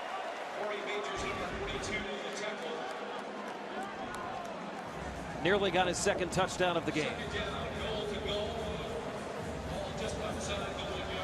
2nd and goal just outside the 1.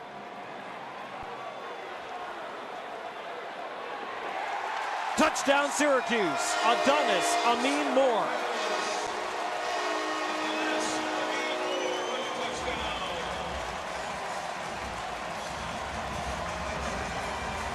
Two really big factors on that drive for Syracuse. Very positive things for them and their fans. The poised and accurate passing of Austin Wilson and a return to the power zone running game that Syracuse featured all last year.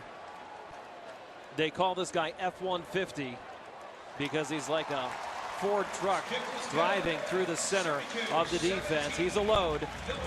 His first TD of the year from 2 yards out. Adonis Amin Moore put Syracuse up 17-7.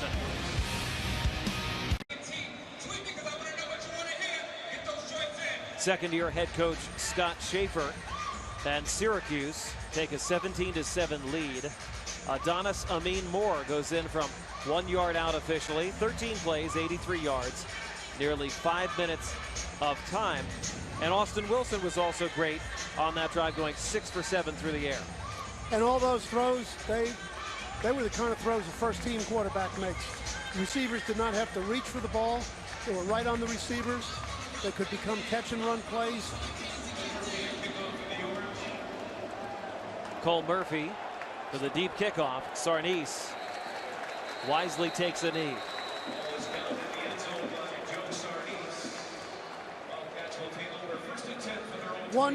This is where this nice but not great Syracuse crowd needs to take over. This team deserves this building to be filled every day. They got a lot of great football history and tradition here. That people ought to be excited about this team.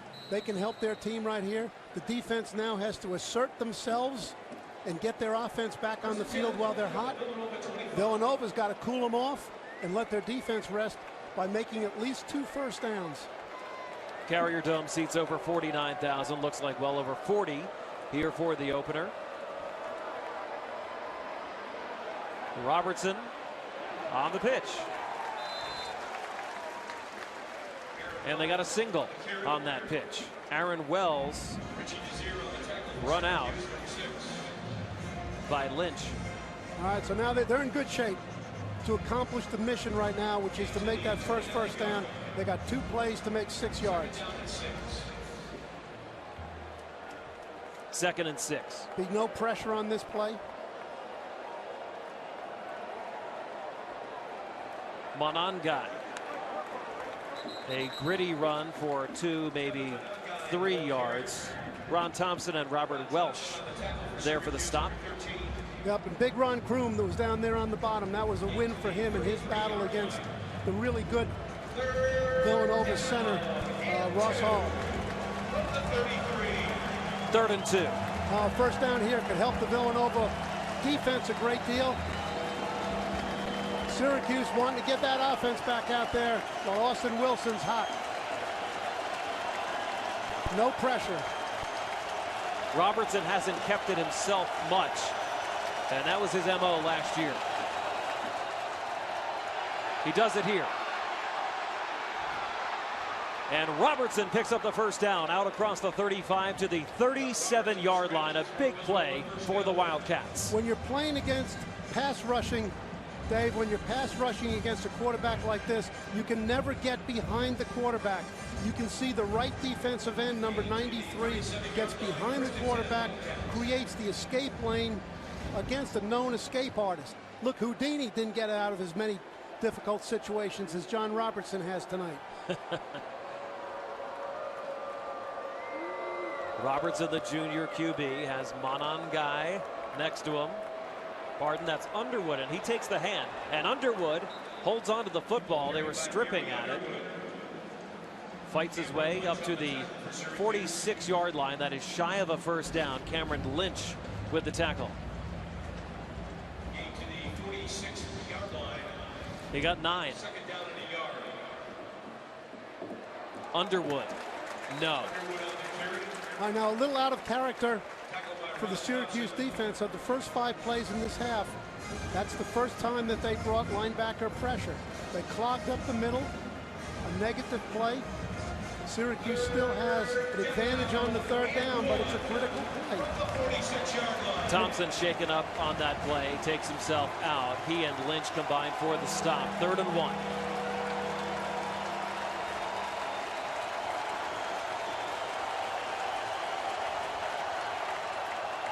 Robertson again, and the quarterback has the first down out across the 50. The veteran John Robertson putting this team on his back. Micah Robinson stopped him from a larger gain, but 7:20 left here in the third. Villanova still in this ball game against favorite Syracuse and driving. 2 very smart game management things by offensive coordinator Sam Venuto and head coach Andy Talley. That is running the ball and using most of the 40-second clock to rest their defense. Robertson is sacked. Micah Robinson, the senior from Cleveland. Anytime the quarterback has to hold the ball, it's going to be too much for the Villanova tackles to hold up against whoever might be coming off the edge. There's just too many size speed advantages with the variety of defenders Syracuse can throw at Villanova. They're in the 3-man rush package. They're showing blitz, and here it comes. On 2nd and 18. Coming heavy from the left side. Robertson. And just floats it into the crowd. No flag. Quarterback was outside the tackle box. The ball went beyond the neutral zone. They do call no intentional grounding. Right, this is an overload blitz. Now, Chuck Buller, the defensive coordinator, has a great defensive pedigree, which includes Jim Johnson, the legendary Philadelphia Eagles defensive coordinator, and Greg Williams. Both of them are aficionados of the overload blitz. Okay, and that's what that was. More from one side than the offense can block. 3rd and long.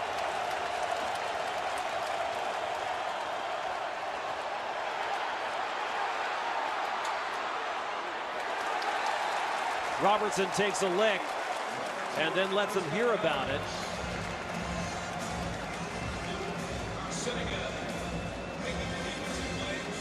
Richie Desir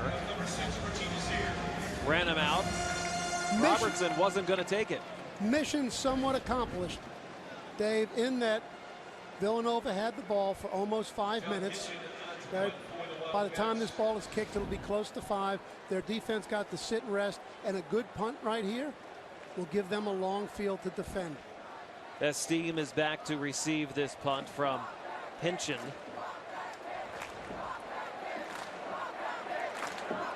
John Hinchin, the sophomore from Saddle River, New Jersey. Delay of game on the offense. 5 yards. 4th down.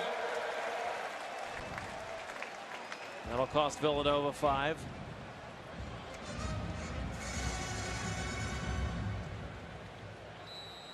Right, the real good middle linebacker, Don Cherry, is also the guy who calls the signals in the shield punt.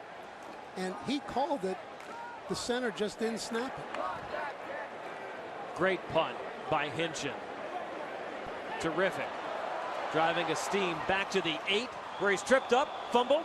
Did he fall on it? Syracuse keeps it. Wow. Nearly disaster for the Orange. Matt Rushton on the coverage for Villanova. 5:17 left here in the third. Syracuse leading it 17-7 over Villanova. It's the ACC on ESPN. Syracuse leading Villanova 17-7. 5:17 left in the third, along with former Wake Forest and Virginia head coach Al Groh. Dave Popkin with you. Austin Wilson, the backup quarterback, is in for the Orange. The starter, Terrell Hunt, was ejected in the second quarter for throwing a punch. That is incomplete. Rolling on the field, backwards pass. 2nd down. 2nd down and 10 from the 9-yard line. Wilson has been very accurate. 8 out of 10, 68 yards. They're not asking him to do too much. They're not. Out cuts, that is, they're throwing the ball outside the coverage where there are not multiple defenders and those bubble screens. Now with the ball inside the 5-yard line, clock stop, this is a run down. And they do.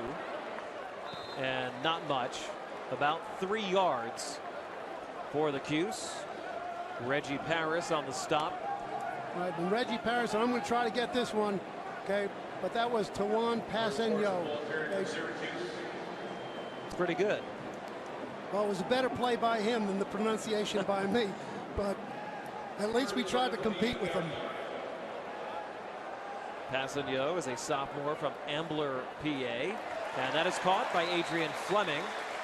Pushed out by Malik Reeves. There's that throw outside the hash marks, outside the numbers. So he's only having to deal with a single defender. He's not being asked to read the heart of the coverage. Smart by George McDonald, the offensive coordinator. Villanova's got to adjust to that, make him throw the ball against press coverage, and see if he can be accurate against that.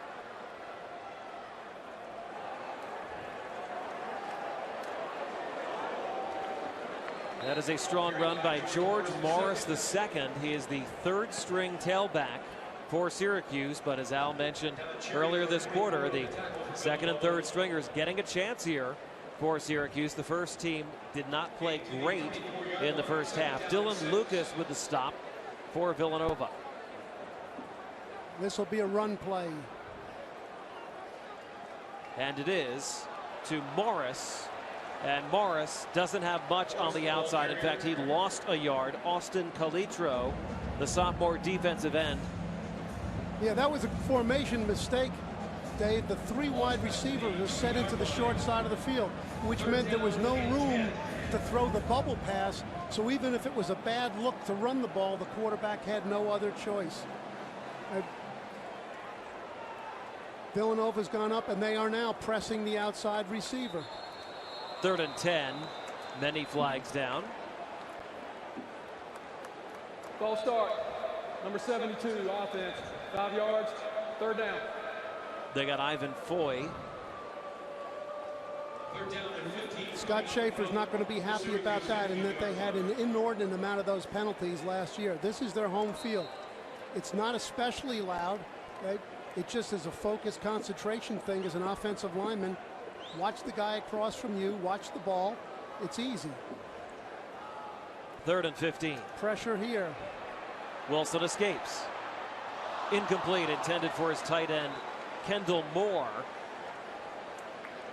And Villanova's defense stands tall, and they'll get it back here with decent field position. 4th down coming up. Riley Dixon on the punt for Syracuse. Hung him out there. Yeah, this whole series, as far as accuracy, was a step backward for Austin, as well as for those offensive linemen who were supposed to be taking control of the front for the Syracuse Orange. Looked like Moore was hurt on that play. Took one right to the ribs. Dixon with a booming kick. Both of these punters have been good. Poppy Livers, shaken, bacon, across the 50, the 40, the 35. He's got the edge. This guy's going to go. Livers, live it large. Touchdown, Villanova. Touchdown, Poppy Livers. Villanova was going to have to steal a score some way. Exotic play, double pass, kick return, interception. They just got the first one. What a gutsy play. One, a lot of guys would have fair caught that ball, Dave. He knew exactly where he wanted to go with it. A 68-yard punt return for a touchdown. Syracuse normally great on kickoff return defense, punt return defense. That is a game changer. Poppy Livers.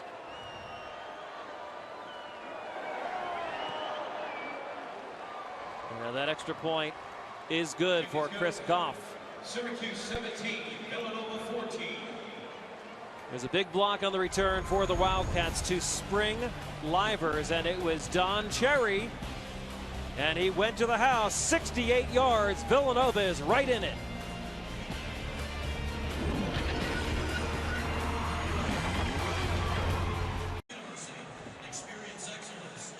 Villanova trailing by only 3, late third quarter here at Syracuse. Dave Popkin, Al Groh with you.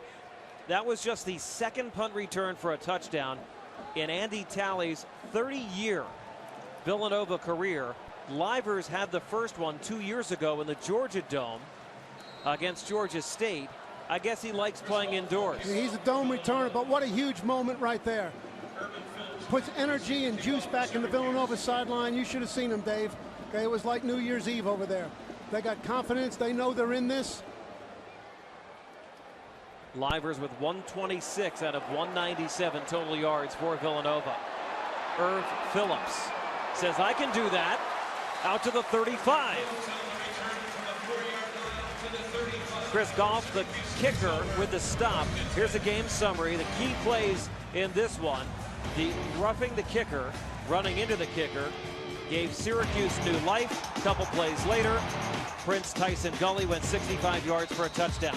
But Villanova got it back. Kevin Monangai went in from 5 yards out. Then Terrell Hunt was tackled. His helmet was ripped off, but he retaliated with a punch.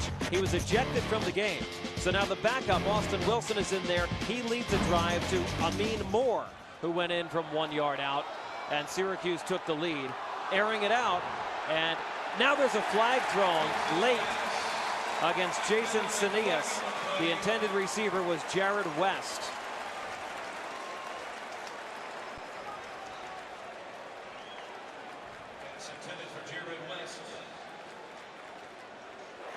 Pass interference, defense, number 6, 15 yards, previous spot, automatic, first down. You know, Dave, for years and years, if I would have said what I really thought, I would have got a fine. Okay, now, unless ESPN wants to fine me, okay, I would just say, look, what do you want him to do? Catch the ball?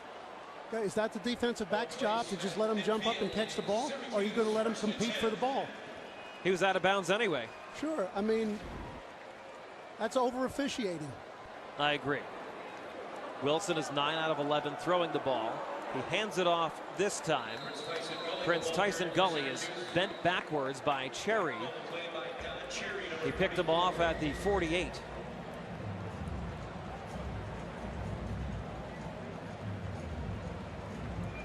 And Gully was shaken up on that one. He was bent backwards awkwardly. 2-yard gain, 2nd and 8, 150 left here in the third quarter. Amin Moore is in. He's been very effective in this half. Wilson has been sharp. That is over the head of West by a good 4 or 5 yards. Sinias, who just committed the penalty, had the coverage. Dave, we've had 3 straight passes by Wilson. 2 of them pass interferences, I should say 4. 4 straight passes that were basically uncatchable. Right now, you have to understand, look, you got a play sheet in front of you, but you got a new quarterback. You got to make some adjustments to your play call. It looks to me like the wide receiver here is offsides. Wilson has plenty of time, and he throws incomplete. Coverage by Sarnice. It was intended for Brisley Esteem. They said they were going to get him the ball early and often, and they haven't really done it, Syracuse, in this one. This is the first time they've gone inside with the ball, where there are more defenders to read and better decisions to be made by Austin Wilson, an inexperienced quarterback. And you could see that was almost disastrous. Every other pass so far has been thrown around the numbers on the field, away from a lot of defenders. Riley Dixon will try to pin Villanova inside the 10. And that is a good kick. Sarnice, fair catch at the 11. It'll be a long field for Villanova with 1:22 left in the third, but right in this thing, courtesy of a 67-yard punt return for a touchdown from the electric Poppy Livers. Hey, another thing I like about Poppy, love him as a return man and a clutch receiver. My 2 grandsons, Cameron and Connor, they call me Poppy too, but I've never returned a punt for a touchdown. They call me Poppy too, along with Al Groh, Dave Popkin. There's Livers.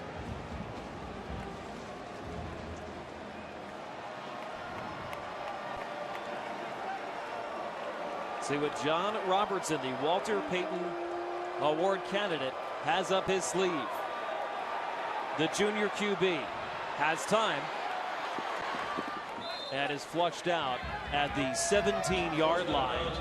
He got 5. Cam Lynch having a big game on defense for Syracuse. Dave, John Robertson has amassed an incredible percent of his yardage, whether he was running the ball or passing the ball, when he got outside the offensive tackles. Syracuse continues to fail to take away what he's most effective at.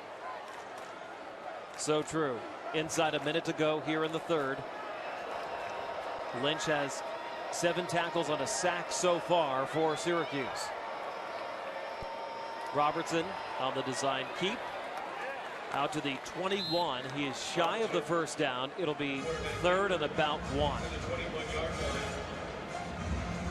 And Robert Welsh with another tackle for Chuck Bulla's defense. Talked to Bulla this week. His father Hank, former Bills head coach, longtime Michigan State assistant. There are a lot of these guys like Scott Schaefer, like Chuck Bulla. Football is in their blood. When it's in there, Dave, it's in there for good. Livers in motion. Robertson. First down and more for Villanova. Some extracurriculars there at the end. Reddish with the tackle. And we commented earlier about John Robertson really functioning as an old-time single-wing tailback. And Villanova clearly is using him as such, particularly on that series. The preseason CAA Offensive Player of the Year, John Robertson, has his team in it. Down 3 as we head to the 4th quarter at the Dome.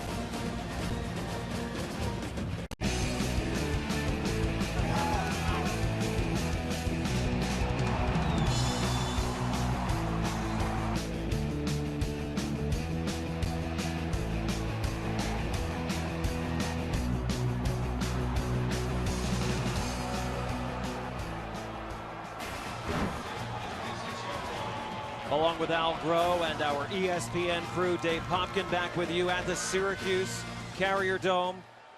17-14.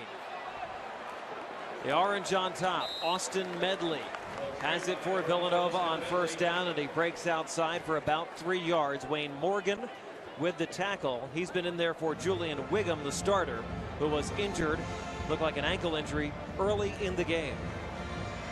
Dave, this Syracuse defense has such good speed that going wide with the ball just plays into their best asset.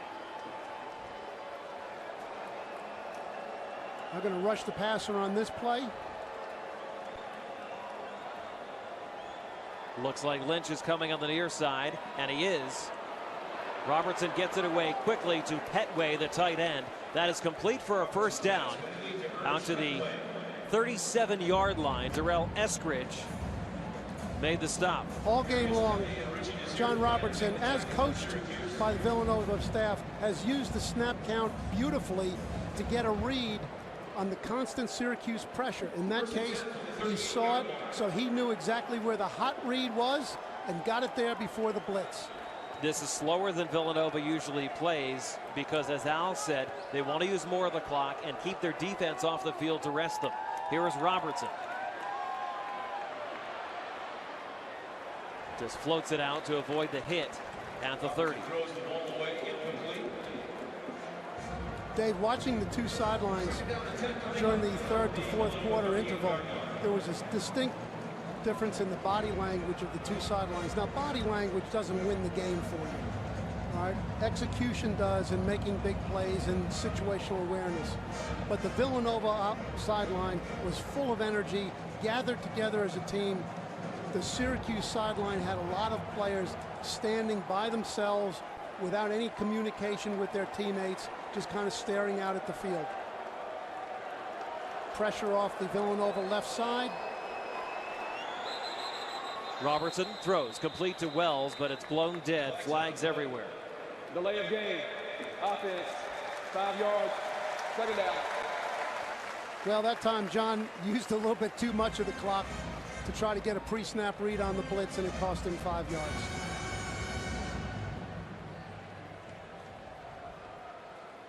Andy Prior to the Talley. penalty, timeout, Villanova. Timeout, Villanova. There's no foul on the play. Calls time with 13:45 left. His team has been penalized 9 times, and yet they are right in it. Down 3. Poppy Livers had the big play in the third quarter. A 67-yard punt return for a touchdown. We're back to the Dome. It's all about the legend of 44 here at Syracuse. The great Jim Brown, Ernie Davis, and Floyd Little. That man in the Navy jacket, checking scores. A special assistant to the athletic director here at Syracuse. Had a great career for the Orange Men back then. In the mid-60s, went on to star for the Dolphins. Floyd Little still a part of the community here in Syracuse. Dave, let's see if they give Brad Seaton help on Ron Thompson over here at left tackle. They do. Robertson has time. Throws complete. And that is a first down out across the 50-yard line to Aaron Wells. Cam Lynch with another tackle. Nice job that time by Seaton, riding Thompson around behind the quarterback. Just clutch by John Robertson on the crossing pattern, which they've made good use of to get underneath the zone or to beat the man for man, whichever the coverage is. It's a good all-purpose pattern. Lynch, the co-captain, the active leader for Syracuse in career sacks. He has been terrific today for the Orange D. Just underway in the fourth. And nothing doing for Kevin Monangai. Marcus Coleman, the junior from Camden Catholic High School in New Jersey, with the tackle for a loss. Right. The Orange brought weak corner blitz from the short side of the field and slanted the line away from it. Gave them penetration and created the type of play they like. A tackle for a loss. Now it's 2nd and 11. The sticks are in their favor. Robertson gets another play. Robinson is coming. Robertson escapes, tiptoes inbounds, and then finally hit out of bounds. No flag yet at the 35. It's a first down for Villanova. Marquise Hodge with the stop. Well, I mentioned about giving Seaton some help on Ron Thompson or Micah Robinson, whoever's coming off the edge. It's too much for him. They didn't give him any help. He got beat. So John Robertson provided his own help. Good call there. It looked like Robertson was just leaning out of bounds. Ball marked at the 41-yard line.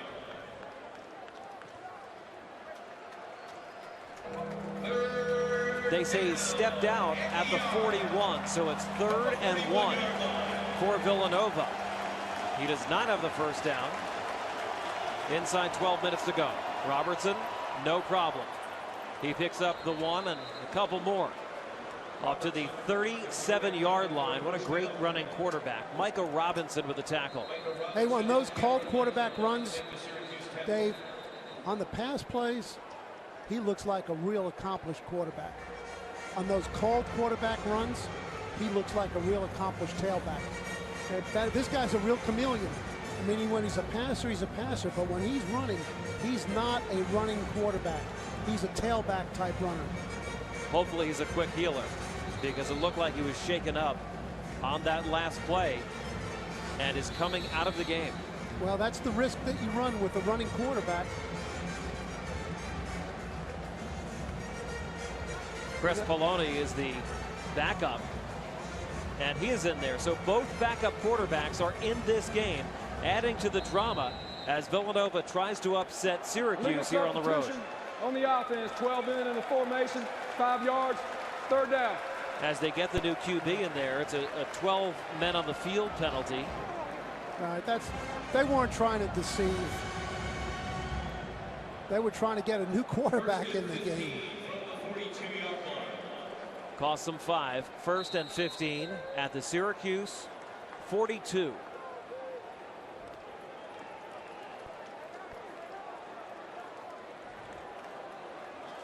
Chris Poloni, a senior, 6'3", 210 from Whitehall High School in Pennsylvania, has the keys, and he hands it off. They got about 2-3 yards up to the 40. Austin Medley, senior tailback, stopped by Isaiah Johnson. Second down and long. 2 passing downs in a row coming up in all likelihood with Robertson back in the game. So even on second down here now, Syracuse has gone to their nickel defense. Second down and 13 from the 40-yard line. They're put in there odd, which means the down 3 will rush, but any combination of defenders can make 4, 5, or 6 rushers. Robertson is back in there. Only hurt for 1 play. Airs it out. Complete! Underwood has it! Inside the 15-yard line for Villanova. Underwood came out of the backfield and ran a wheel route. The corner had his eyes in the backfield, which let the receiver run past him. And then they were playing catch up from the start. And once again, Robertson with his great ability to stay alive within the pocket. And then here's the key, Dave, to return to good passing fundamentals. A lot of guys who move in the pocket get out of balance and can't throw accurately. He's a master of it. Clearly playing hurt. Robertson hands it off. Manan guy spinning up to the 11-yard line, picks up 3 for the Wildcats on first down. So not only does Robertson come up with a huge pass, but they're chewing clock. He keeps this drive alive. They're taking plenty of time, as you have mentioned before. Nervous times for Scott Schaefer and the Orange Faithful. First time for a 2 tight end set.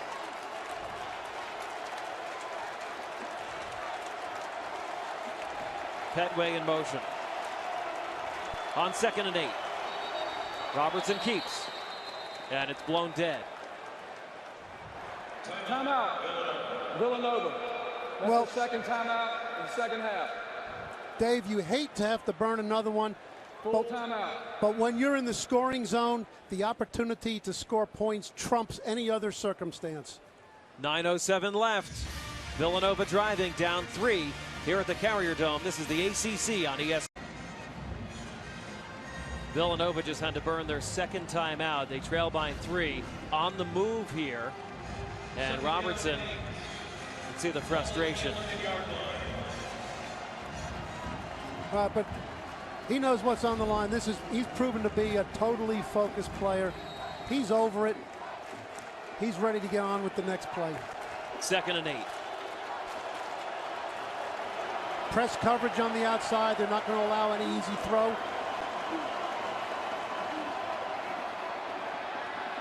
Robertson going for the corner of the end zone, intended for Petway, well over his head. He was double covered.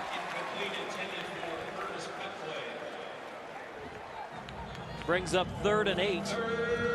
And it brings up the question with 9:01 left. Is it 2-down territory? All right, we got two things here. One, Andy hasn't gone to his Halloween trick-or-treat bag yet. Underwood in the game, who is the best receiving back that they have, caught the wheel route before, out in the slot. This is the first empty play. Syracuse has adjusted. Robertson out of bounds near the 1st down marker, inside the 5. He needed to gain the 3. Looks like he got it. Well, this guy's got speed too, sneaky speed. Marquise Hodge ran him out. They may need a measurement here. It was close. Dave, in constructing really efficient defense, okay, one of the major things that gets overlooked is don't let quarterbacks escape, particularly ones that you have 12 games worth of video on from the previous season with a guy who ran for 1,400 yards. He's holding the ball out there, but his foot touched at the 4. Where would you have spotted that? I'd spot it where the ball goes, where the ball is when he stepped out of bounds. It's what they did. Very close. It's a 1st down. By the nose of the football. A heady play by Robertson to reach across. You know, as the game goes on, whether you're the coach or you're a player, it's imperative to adjust to the game that's being played. And clearly the outside rushers, as much trouble as they have created for Villanova, they have created as many big plays or created trouble for their own defense. 1st and goal. Villanova down 3, 8:46 left. Underwood beside Robertson. Robertson is stuffed at the 7. Micah Robinson was the first on the scene. And it was that weak corner pressure once again with 3 men off the weak side. Marquise Hodge, very athletic middle linebacker, was the first penetrator. A few hours ago, one of the things we highlighted was stop the linebacker and safety penetrators at a critical time. Syracuse got their way. 2nd and goal from the 7. Robertson on the design keep, spinning, well short at the 3. This kid is tough. But by his escapability there, he gave Sam Venuto options now. It's 3rd down and 3. It looked like it was going to be 3rd down and 7.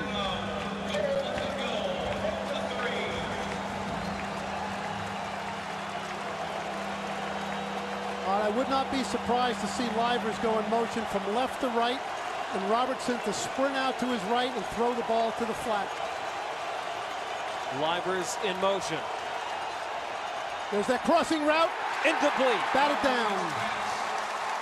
Eric Kroom. Here's the question. Too early to go for the win? Do you bring in the kicker to tie it up? I do. Yeah, you got to right now. No, you got to go for it right now. Now you can see Livers was free there, coming across, fortuitously batted down, but this would be a great opportunity with a rookie kicker. Everybody's thinking he's going to tie the game up. Will he go to his bag of tricks here, Dave? I don't think so. 20-yard field goal try, basically an extra point, but it's offset left for Chris Goff.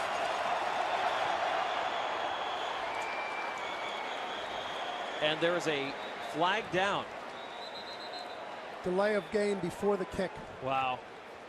After the snap, delay of game on the offense. 5 yards, 4th down. The kick would have been good. Now it's a 25-yard attempt. It's not a long kick, but at this stage of the season, you just don't know whether this kid can make 2 in a row. Villanova centers it up more.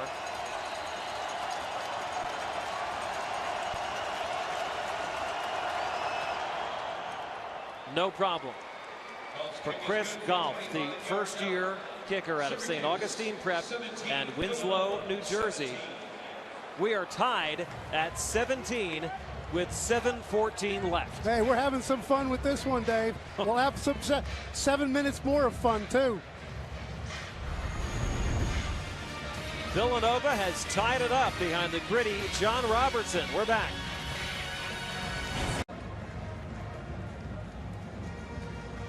Andy Talley has been at Villanova for 30 years. He has won 6 conference titles, 10 NCAA playoff appearances, 3 FBS wins, the last one versus Temple in 2009.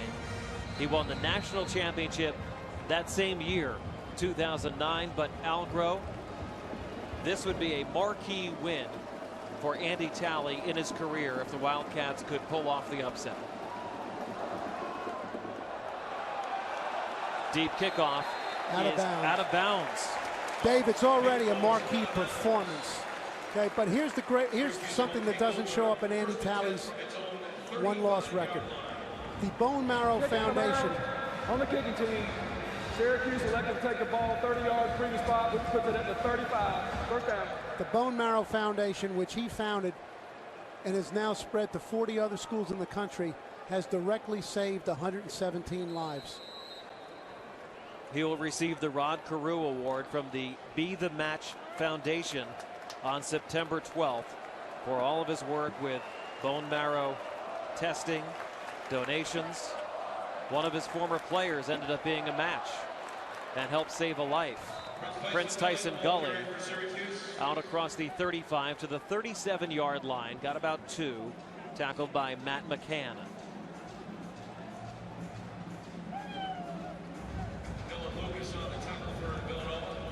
Syracuse wants to use all of this clock. 2nd and 7 from the 38-yard line. Again, the backup quarterback Austin Wilson is in for Syracuse, and he completes one for a loss to Prince Tyson Gully. Great play by the backup linebacker Dylan Lucas. Dylan Lucas was a starting linebacker in 2012 who missed all last season because of injury. So yes, he is a backup in a very deep core of linebackers, but he's a proven player, and he showed his experience. That screen was smelled out from the start.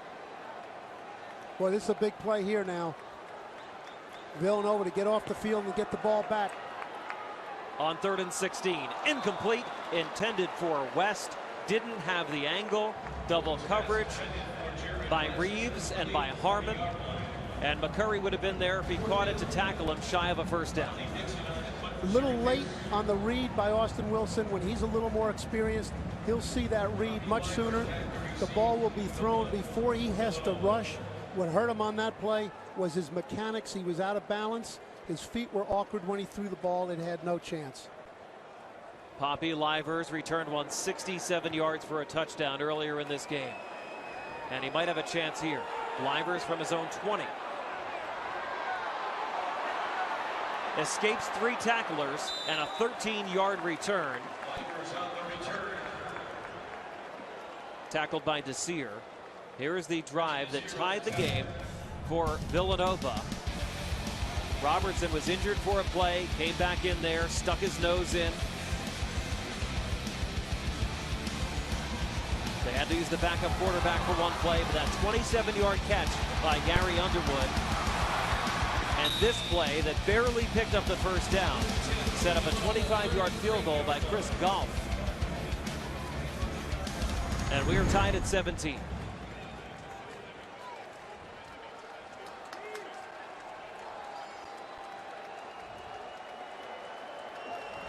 Under 6 minutes to go. Robertson, not much. Up to the 34, got about a yard. Micah Robinson from underneath, Marcus Coleman on top.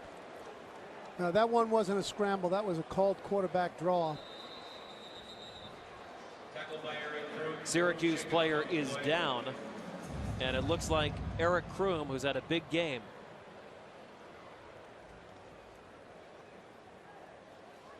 Also at this time, Dave, Cam Lynch, the outstanding outside linebacker from Brookwood High School in Gwinnett County in Georgia. In fact, it's the high school that one year when we were at the Falcons that my son Michael went to. It's a great program. Is out of the game right now, and Josh Kirkland is in at his strong linebacker position. Kirkland's Lynch is a nice just player. back in. To the middle of the screen, 52. He lost his shoe and then got hit from multiple angles. Tough to see. Now, Cam Lynch is also one of their very best blitzers. So that takes a dynamic element out of the Syracuse blitz package. Kroom had 5 tackles, and he knocked down a pass as well. Robertson flushed again. No problem. Took a lick at the 41-yard line. That is shy of the first down. Got about 6 yards. Darius Kelly. Right, and we will see the rusher here, Robertson, behind the quarterback. Worst place in football to be on a passing down. Looked like Kelly took the brunt of that one. Monangai playing equipment manager with 4:45 left, 3rd and 2.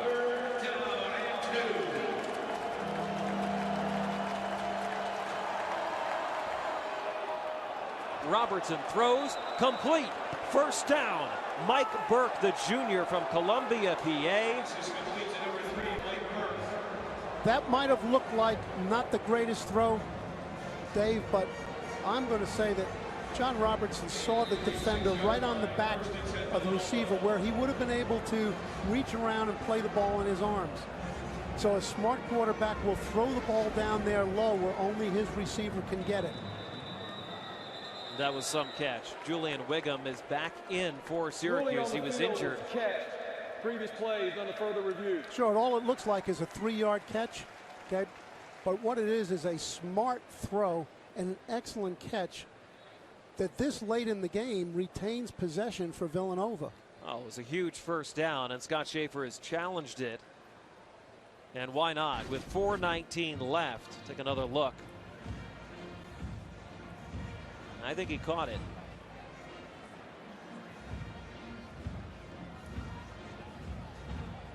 Only Inspector Clouseau could overrule that one. His arm was underneath. Really tough to see.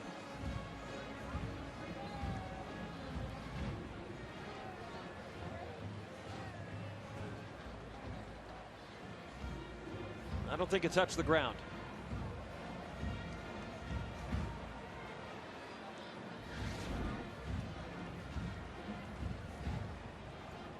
The ruling was a completion. This officiating crew has been busy here on opening weekend. Dave, in this building, 2 great basketball coaches. After further review, ruling on the field stands, catch, first down. Jim Boeheim and Jay Wright have seen a lot of their games come down to these final 4 minutes, just as this is, okay, where some critical plays determine who's going to win the game. They both know plenty about the Final Four. So here's John Robertson, 13 out of 23. He's been sacked 4 times, but 93 rushing yards, and he has a new set of downs. Monangai, the veteran, still on his feet. First down, Villanova, inside the 40-yard line. Lynch with the tackle, now over 10 tackles for this game. Monangai, who had the 5-yard touchdown run in the second quarter, comes up with a big play. That's guts. That's determination. You saw him get his left pad down. Could have been an additional 15 yards on there for face mask, but inside 4 minutes. Robertson on first down, bulling his way forward to the 30. That's the old-time power Bob O play. It's a staple of football. Historically run with a tailback, but because John Robinson Robertson runs like a tailback. They direct snap it to him, and he moves the chains into advantageous position. They'll call it 2nd and 6. Eric Kroom is back in for Syracuse at nose tackle after that injury. He made the tackle. 3:15 left, tied at 17.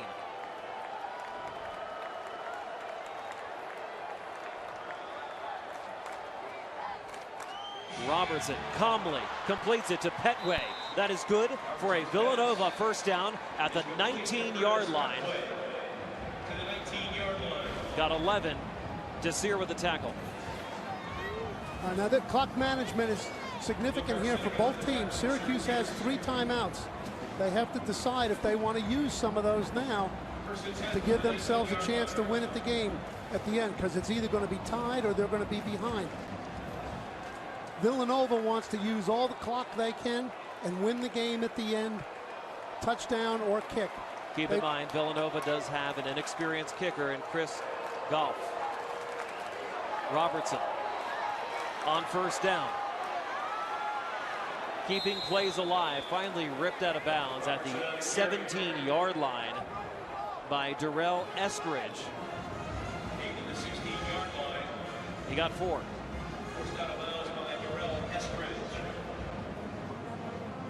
Second down and 7.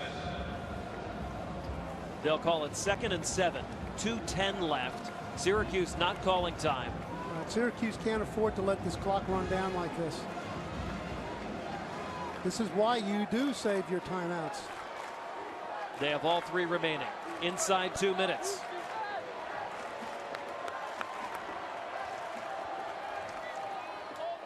Medley keeping it on the ground, spinning forward to the 11-yard line. That is shy of a first down. He got 5. It'll be 3rd and 2. Syracuse has to call timeout here. 1:36 left and ticking. Isaiah Johnson shaken up on the play. Robertson has gone over 100 yards rushing on 25 carries.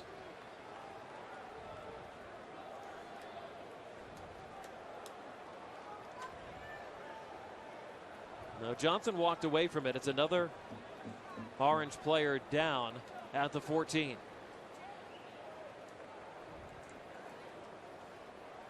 And as long as the injury is not serious, it's a blessing in disguise for Syracuse because it stops the clock. Looks like it might be a cramp or a dehydration situation. It's Eric Kroom, and I think you're right. Eric Kroom, the Syracuse player, shaken up on the play, number 52. Now they should start the clock on the ready, which will allow Villanova to continue to run the clock down. In all likelihood, what Villanova does not want to do is take the ball off the line of scrimmage. Wide run, quarterback drop, anything that could cause them to lose yardage. Okay, they're in win the game position right now. Too early to snap the ball. On 3rd and 2, Robertson fighting down toward the 9-yard line. He needed to gain the 9 for the first down. They might need a measurement here. All right, they had 25 seconds left on the play clock. With the game clock running, he could have taken it down. It would be down below a minute now. Chris Golf, before this year, 0 for 1 kicking field goals. He does have a 25-yarder and a couple extra points here tonight. Hey, if I've been here before, Dave, Andy Talley's thinking, please be a first down so I don't have to make this decision. And it is.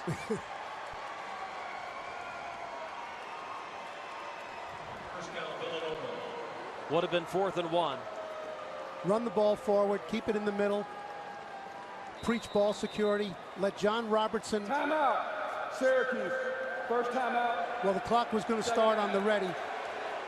Let John Robertson keep the ball, okay, so there's no handoff. Okay, so you eliminate one possibility of a turnover. He's proven himself to be a ball secure guy and a heady guy. Keep the ball, go straight ahead, You just got to play the odds here and count on your young kicker to come through. 30-second timeout. 30-second timeout. Syracuse has 2 timeouts remaining. Villanova has 1. 1:07 left. Villanova tied it up at the 7:14 mark in the fourth quarter on the 25-yard field goal by Goff. Now,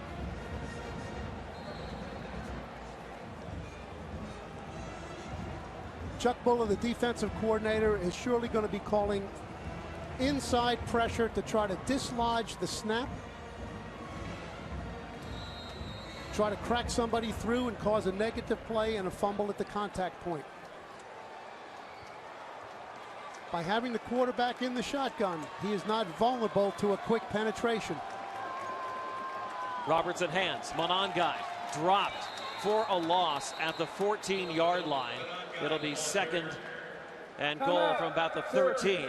Michael Robinson with a stop.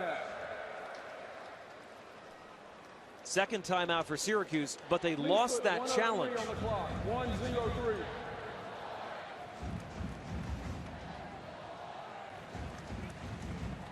You're exactly right, Dave. That should have cost them a timeout. The scoreboard still has 2.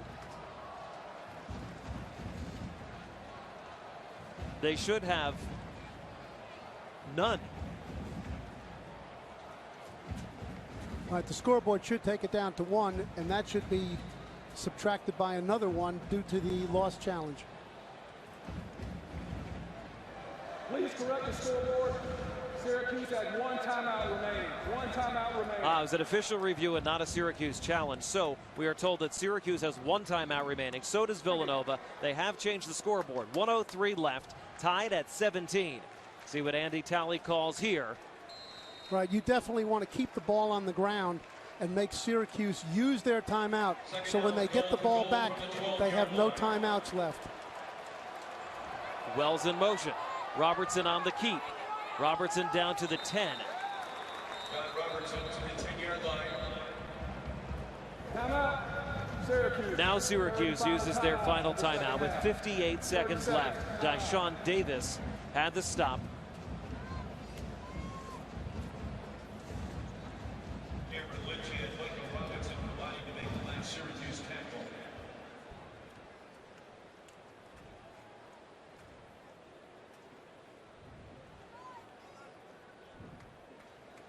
So, will Villanova try to run it in? Will they try some trickery and try to pass it in? Or will they just try to kick a field goal here after one more run to take the lead?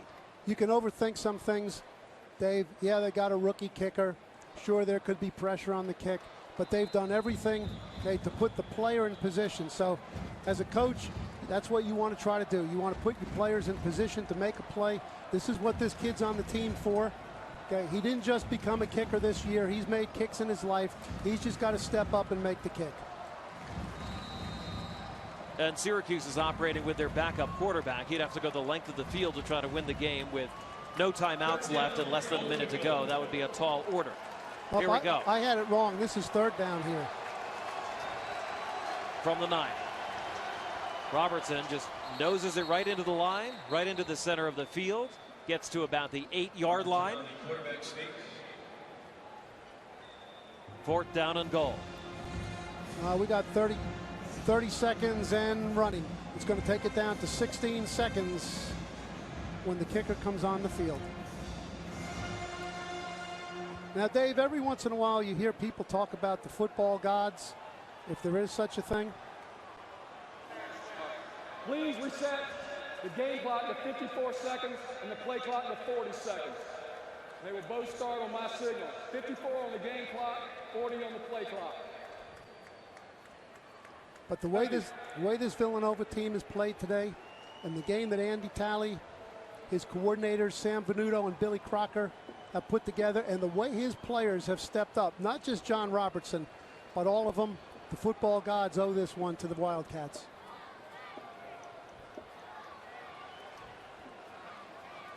They played great.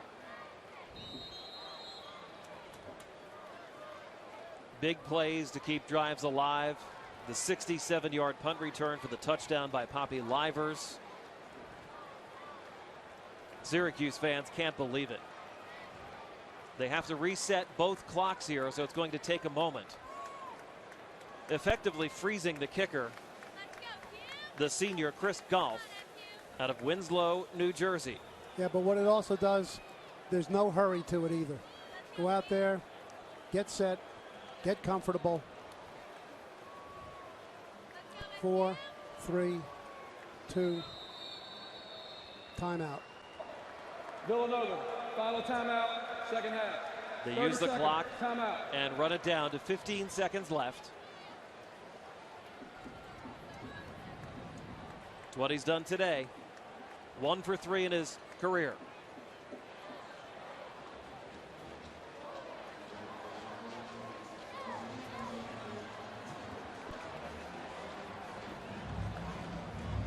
Villanova has not upset an FBS team since they did it to Temple by 3 back in 2009, the year they won the national championship. They had beaten Temple earlier, and they have also beaten Rutgers in their history. That was back in 2002. This would be one for the ages for Andy Talley and Villanova with 15 seconds left.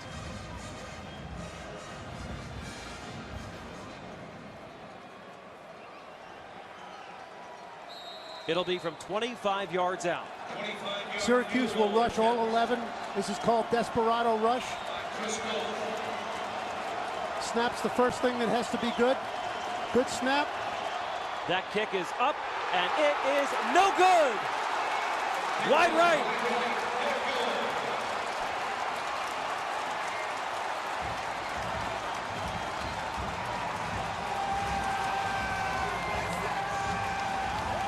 Neither life nor football is always fair. But it takes all different things to win a game. And part of it is special teams. And the big part of special teams are your specialists. Your return guys, your snapper, your kickers. Now this game is not lost, Dave.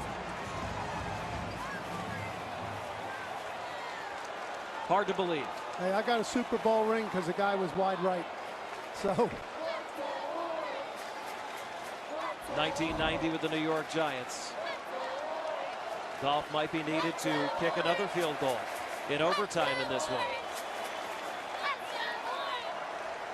Delay of game. Offense. 5 yards. First down. Syracuse is just going to take a knee here. 12 seconds left. All right, and it's not just that one, Dave. There's 6 points from inside the 15-yard line that Villanova worked to get and didn't get tonight.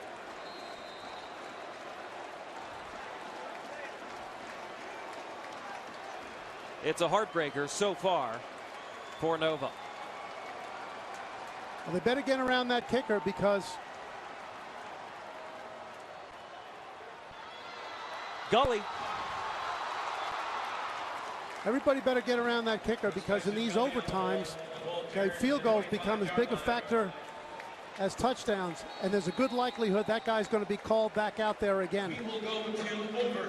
That is the end of regulation. We are tied at 17 apiece. Don't go anywhere. Overtime at the Carrier Dome comes your way next. This is the ACC on ESPN.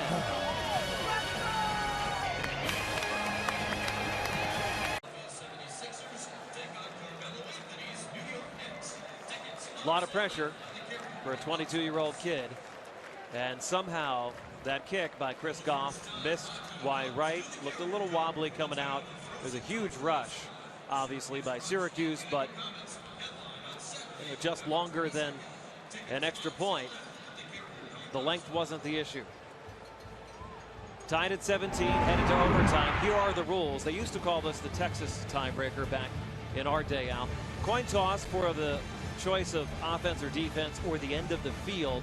Each team will get at least one possession from the opponent's 25-yard line per overtime until the winner is decided. No game clock. You must go for 2, starting with that third overtime. So let's say Syracuse comes down, they score, they kick the extra point. Villanova will get the ball back with a chance to tie it or perhaps win it with a 2-point conversion. Right. You know, Dave, I've been right there where Andy Talley was in 2005. On the last play of the game, we had the ball in almost exactly the same place on the field. With a tie score, Connor Hughes, who was our kicker, the difference being he was the best kicker in the history of the school. Calmly stepped up, knocked it in. We went into the locker room cheering. All you can do is put the player in position. He said there's a lot of pressure, but you know, if you're going to play in these games, you got to be able to perform under pressure. And that's what determines winning and losing. But it's a new game right now. Okay, so let's perk up Villanova. Let's play better Syracuse. And let's say who can win this extra period. Then we're going to overtime. Each team will have one timeout. Each team will get one possession. Okay? We're going to have a coin toss. Villanova, you're going to call coin toss. You have heads and you have tails. Heads. You're calling heads. It is tails. Syracuse, offense, defense, or end of the field? We'll have defense first. Defense, which end of the field do you want to play on? You want to go this way? Okay.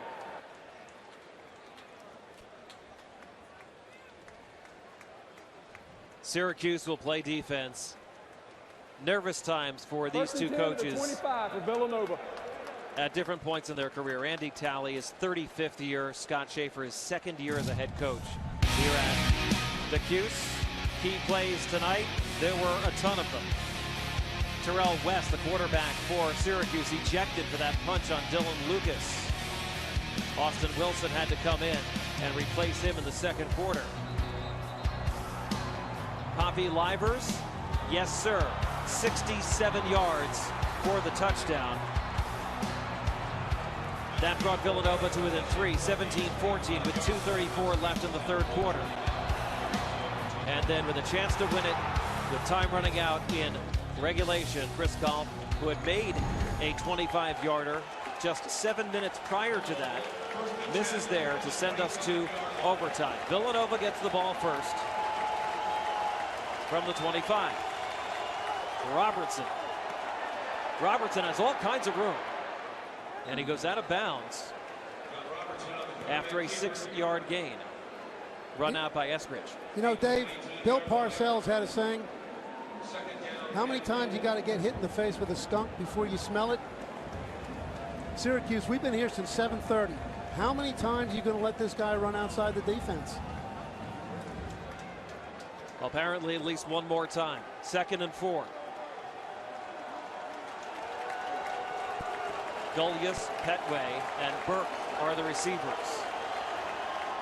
Monangai blocking for Robertson, who is shy of the first down, but not by much. Got about 3 yards down to the 17. Cam Lynch having a huge game for the Syracuse defense, and it's 3rd down. All right, this 3rd down is the difference between, at the very least, a short field goal and subsequent possession, or a longer field goal right now. So critical given what just happened. That Villanova pick up the 3rd down. You can expect pressure from Syracuse to clog up the running lanes, pressure the quarterback, and close man-for-man on the wide receivers. Livers in motion. Robertson has the first down, has more. Run out at the 10-yard line. First down, Wildcats. Kelly with the tackle.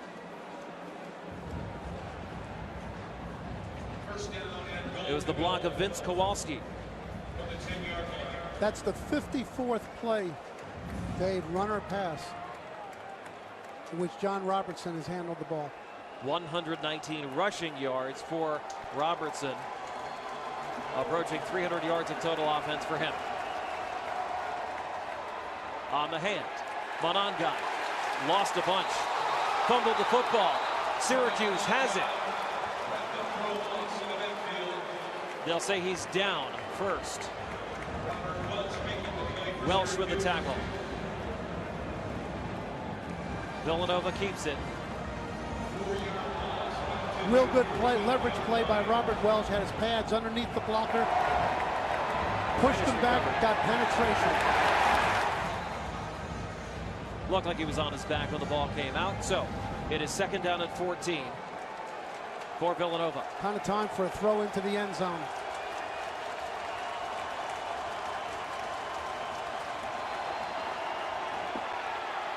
Robertson running again. Not enough there. Out of bounds at the 10. Real good coverage. Syracuse was playing a red zone quarters coverage in which the corners and the safeties divide the field up into quarters with underneath coverage by the 3 linebackers. Against vertical routes, there was no window into which to throw the ball. Third and goal from the 11.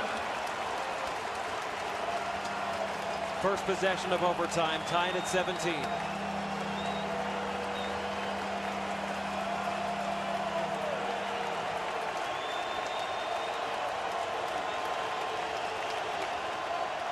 Robertson pumps, keeps it. There he goes. He won't make it. Run out at the 7-yard line. Cam Lynch has been everywhere, and he got help from Wayne Morgan.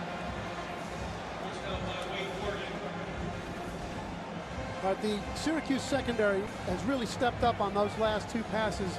There were no passing lanes. John Robertson wisely didn't throw the ball into coverage. This is, as I was saying earlier, look, this kid might be back in the game pretty soon, and he is. Very soon. Chris Golf from 24 yards for the lead. And that one is good. Down the middle for the senior, Chris Golf. Yeah, just about 4 minutes too late, but necessary at the time. Now, whichever team gets the ball, Syracuse has got it now at the 25. Dave, I'm not a big fan of this college overtime rule because I think if you're going to score points, you have to earn the position to do so. Just by putting the ball on the 25, if a team doesn't even make a first down and they have a reasonable kicker, they have a chance to score. You should have to earn the opportunity. And there is talk and a movement to move it further back that would cause teams to make some progress into the scoring zone before they had the opportunity to get a touchdown or a field goal. I agree with you. Along with Al Groh, Dave Popkin here at the Carrier Dome. Villanova trying for their 4th ever FBS win. On top by 3. Wilson hands off to Tyson Gully. And Prince Tyson Gully tackled after a gain of 8 by Joe Sarnice. And that's one of his first runs here. He hasn't had many runs in the second half. He's clearly got his legs underneath him. It was a real nice job. It was a zone read to the right. It was clogged up. He rolled it back to the left side of the offensive line, got outside. There was no edge set on the defense. They're in very strong position now. Syracuse ought to try to run the ball into the end zone here, settle for a field goal if that's what's necessary. Prince Tyson Gully has 1 TD already. Now he picks up a first down to the 14-yard line. Cherry with the tackle. New set of downs for Syracuse. Again, if they kick a field goal, we go to a second overtime. Yeah, he turned a 3-yard loss into a first down with that nifty move to the outside. Amin Moore is in there now. Now, he is a big back, but he's not as big a back. Dave, he was 260 last year. He's down in the 235 range. They've got 2 tight ends and a big back in the game and a rookie quarterback. That all really says run. It is, and Amin Moore has it, and he's loose, and he's leaning, and he's close, and he is short. Inside the 1. Malik Reeves saved the touchdown, but Syracuse is pumped up and ready to go for the win. They leave Amin Moore in the tank package.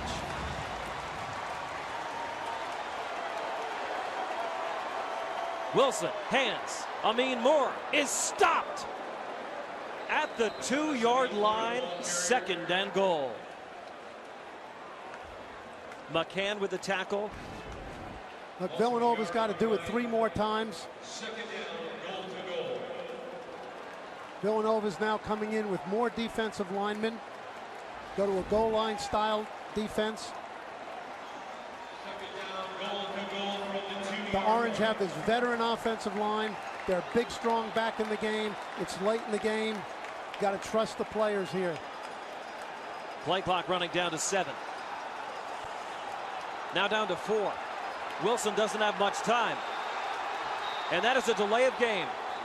Syracuse could have called their timeout. Syracuse. Oh, they just did from the sideline This overtime period. with 1 on the 30 play seconds, clock. timeout. The players didn't see it.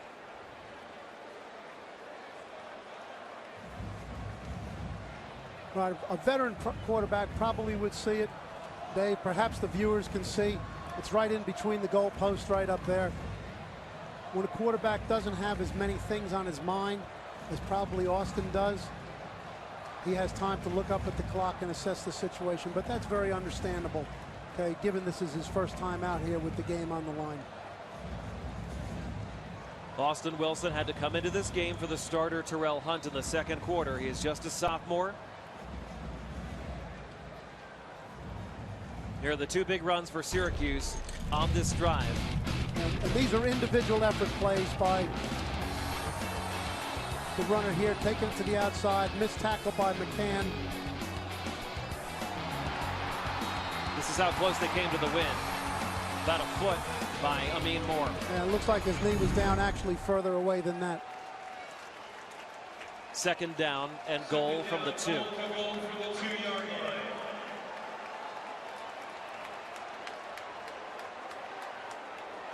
Wilson on the hand. Amin Moore is stopped. His knee was down at about the 4-yard line. It'll be 3rd and goal. Jordan Hunter was the first on the scene for the Wildcats. Dave, this is the type of heart and fight Lost back to the 5-yard line. that should serve Villanova well for the next 11 weeks. Third down and goal to goal. They will have a tough foe, Fordham, next. Fordham's got a tough foe, too.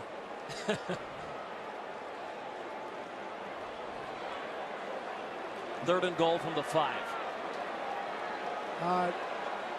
Back is set to this side. We might see a rollout pass here to the 3 receiver side. Wilson airs it out. Incomplete. Intended for Broyles. No flags. Just as the Syracuse defense did. Excellent coverage down there. No place to throw the ball. We're right back where we were before. 3rd time now where a kick at the end of the game is going to determine where we go. Ryan Norton is not that experienced either as a kicker. The junior from Long Island is out there for Syracuse, trying to tie this game and send it to a second overtime from 22 yards away. Dixon is the holder. Andy Talley's taking his time out here. Timeout. Villanova. 30 seconds. Timeout.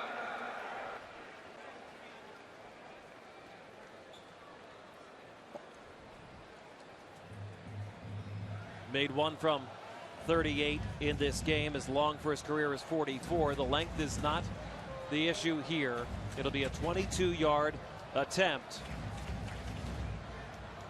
All of these field goals from down in here close that have to be made. Okay, these are the circumstances, as mentioned earlier, where most defenses will employ, Dave, what is called a desperado rush. Okay, that is rush 10 or 11, have no regard for the possibility of a fake.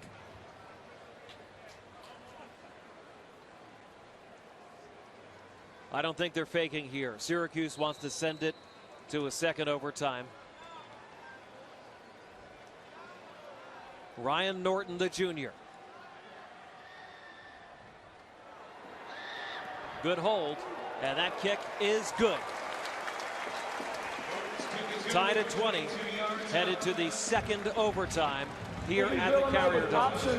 That kick would have been good from Niagara.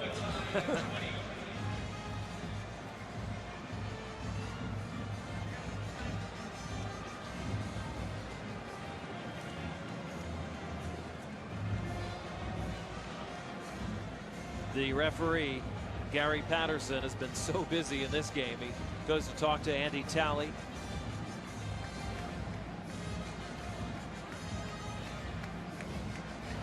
If it goes to a third overtime, you have to go for 2.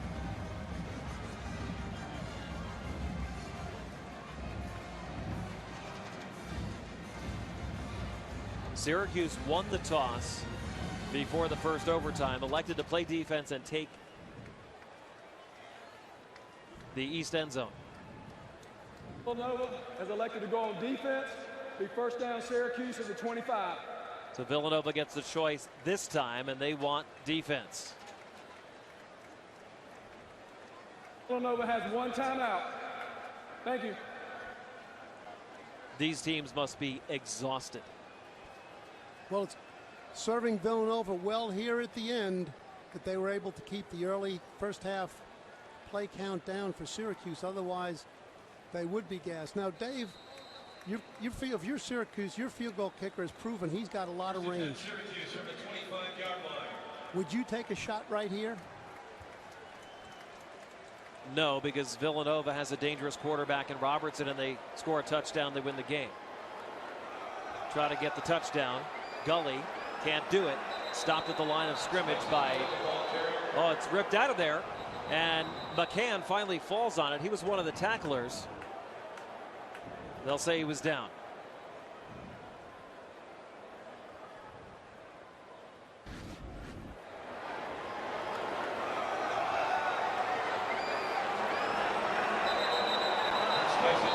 Looked like he was down.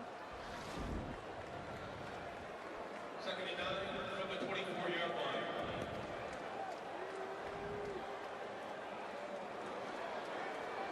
Austin Wilson.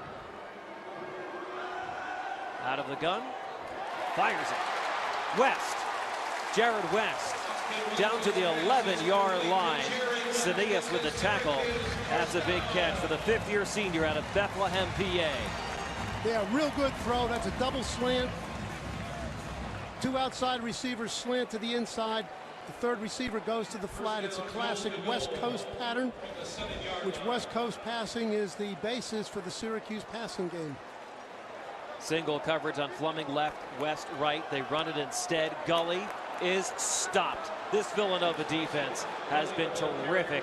Don Cherry, the middle linebacker. That's 3 runs in a row that have resulted in a negative 6 yards. Ball's back to the 10-yard line. Second down, ball to goal. They're outweighed significantly by the Syracuse offensive line, which is a veteran line, but they have performed fantastically tonight. The West catch for 18 yards has Syracuse down to the 10. Little short in coverage over here. Wilson on second down, throws incomplete, intended for West, and the flag is down. Pass interference on Malik Reeves.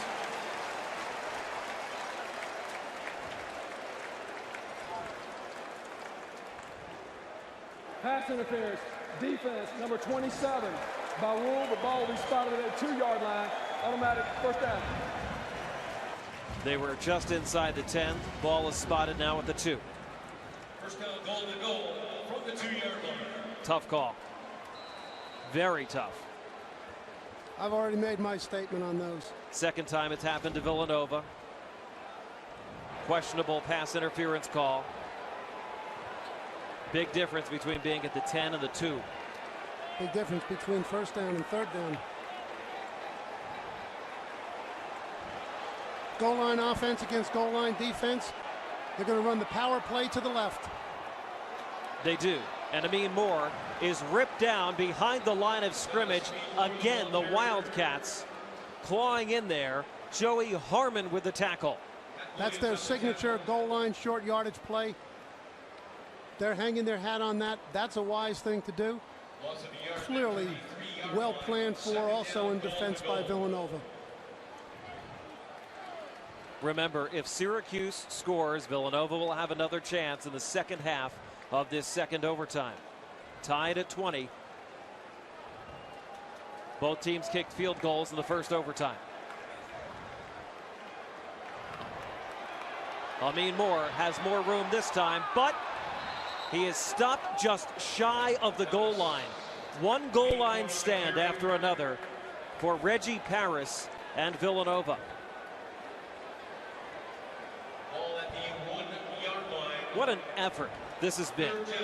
It's been a fantastic game to watch. Great plays made from both sides. Tremendous competition. Players responding to all circumstances. Coaches having to adjust. They flanked 3 guys out to spread the defense, but they're giving the ball to the tailback. 3rd and goal. And Amin Moore leaning. He's close. And he's short. They might even need a measurement here. Adonis Amin Moore has been given the ball time after time, and Villanova has remained stout. It is 4th down and a foot. Don Cherry again.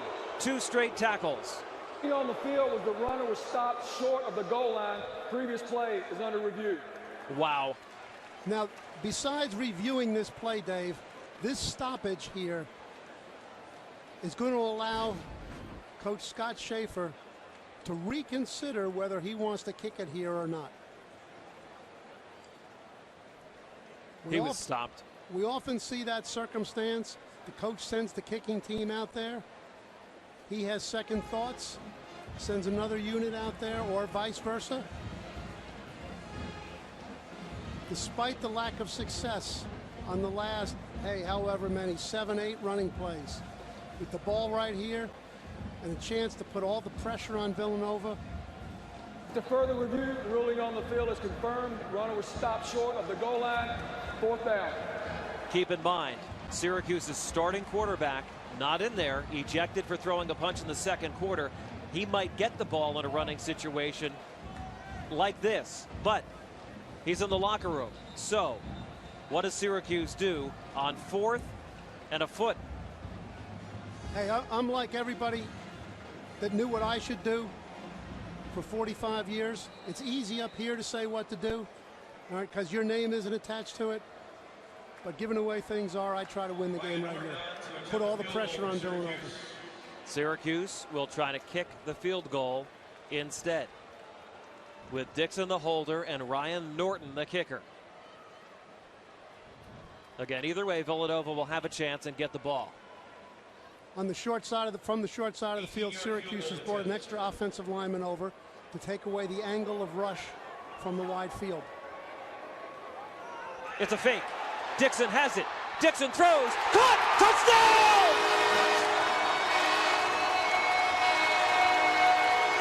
Kendall Moore.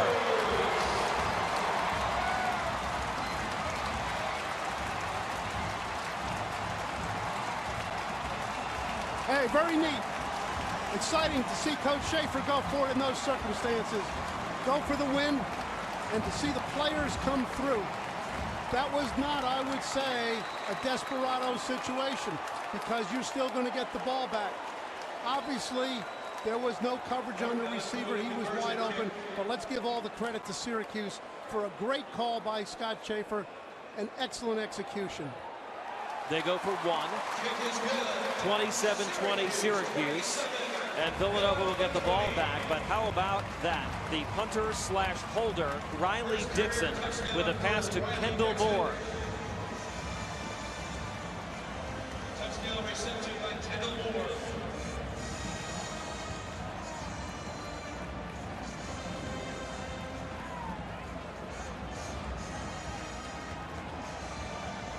Actually, Dave, the man in the back of the end zone was even more wide open.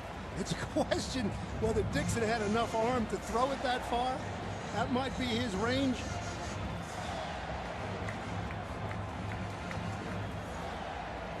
Situation's pretty clear right here. Cats are going to take 4 downs at every circumstance. Gotta have a touchdown. Robertson looking to throw. Incomplete, threw into double coverage. Lucky it wasn't intercepted. Intended for Ernest Petway, the tight end. Broken up by Darius Kelly. Nice coverage by Darius Kelly. He had coverage on the tight end. He kept his eyes on the tight end all the way. Wasn't caught peeking in the backfield against a team that has run the ball a lot. He was right there on the spot for his team.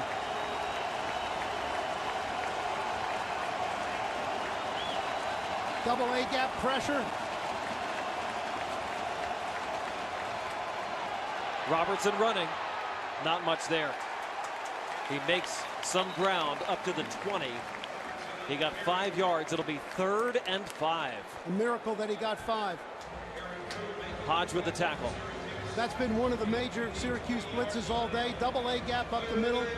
Very much an in vogue defense in football these days.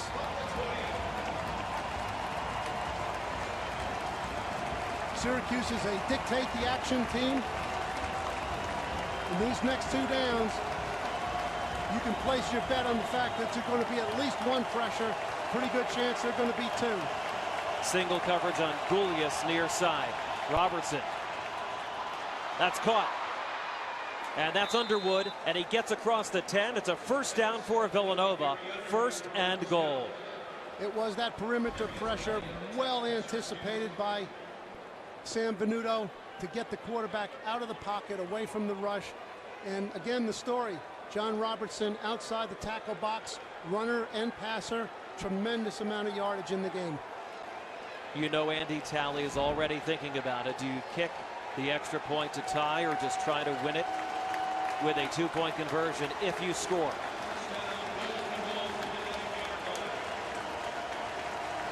Only 5 on the play clock. No, Andy doesn't have a timeout. Timeout. Oh, Villanova. Got another one in the second overtime. You have 1 per period. Right. So now he's out, and Syracuse has 1. 30 seconds. Timeout.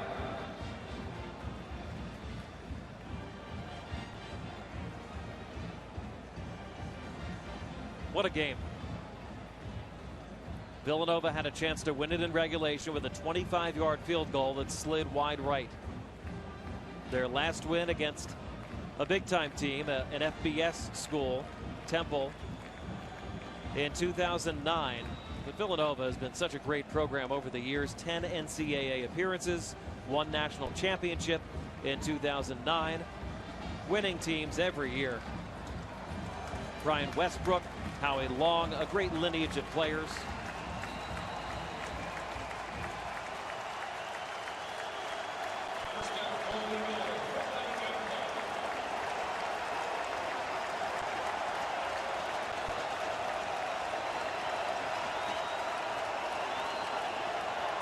On first down, Robertson lofting, and it is caught! What a catch. Touchdown, Underwood! The same wheel route that they hit Underwood on before. Marvelous throw, marvelous catch, well defended, just better thrown and caught. Now, what do you do if you're Villanova? And you talked earlier, Dave, about performing under pressure. That was performing under pressure. You can hear a pin drop in here. Pressure catch.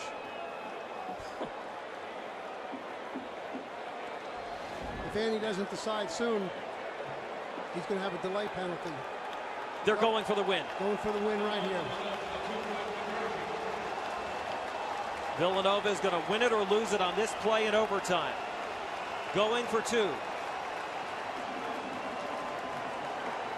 Now this is a 2-point play that you can be assured that they have practiced constantly.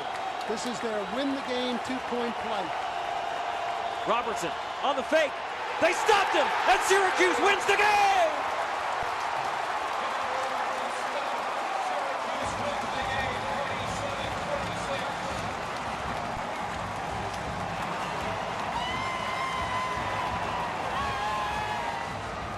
What Syracuse got was a much-needed win to start the season. Regardless of what preceded it, Dave, they're 1-0. What Villanova got was the type of confidence and reading on their team which covers them in glory.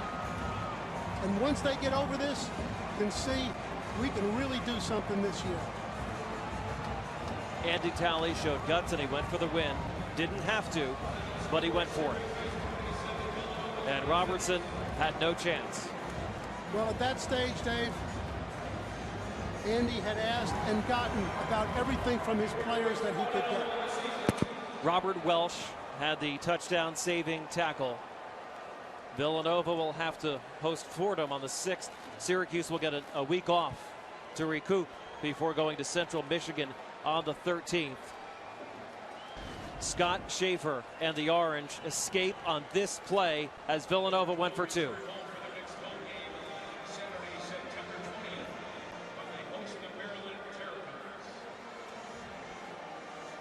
Right, they ran Underwood out of the backfield to try to pull the defense out and creating an opening inside. Syracuse did not react to it because of the coverage that they were in.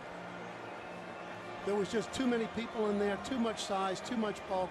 It's a shame for Andy and for the Villanova team, but there are happier days to come. And it's a happy day for Syracuse, who starts the season 1-0. Puts them well ahead of schedule from where they were last year. Villanova has some chances in the first half. They had a chance at the end of regulation, and they come up 1 point short here in double OT. Al, it was a pleasure. Thank you, my pleasure.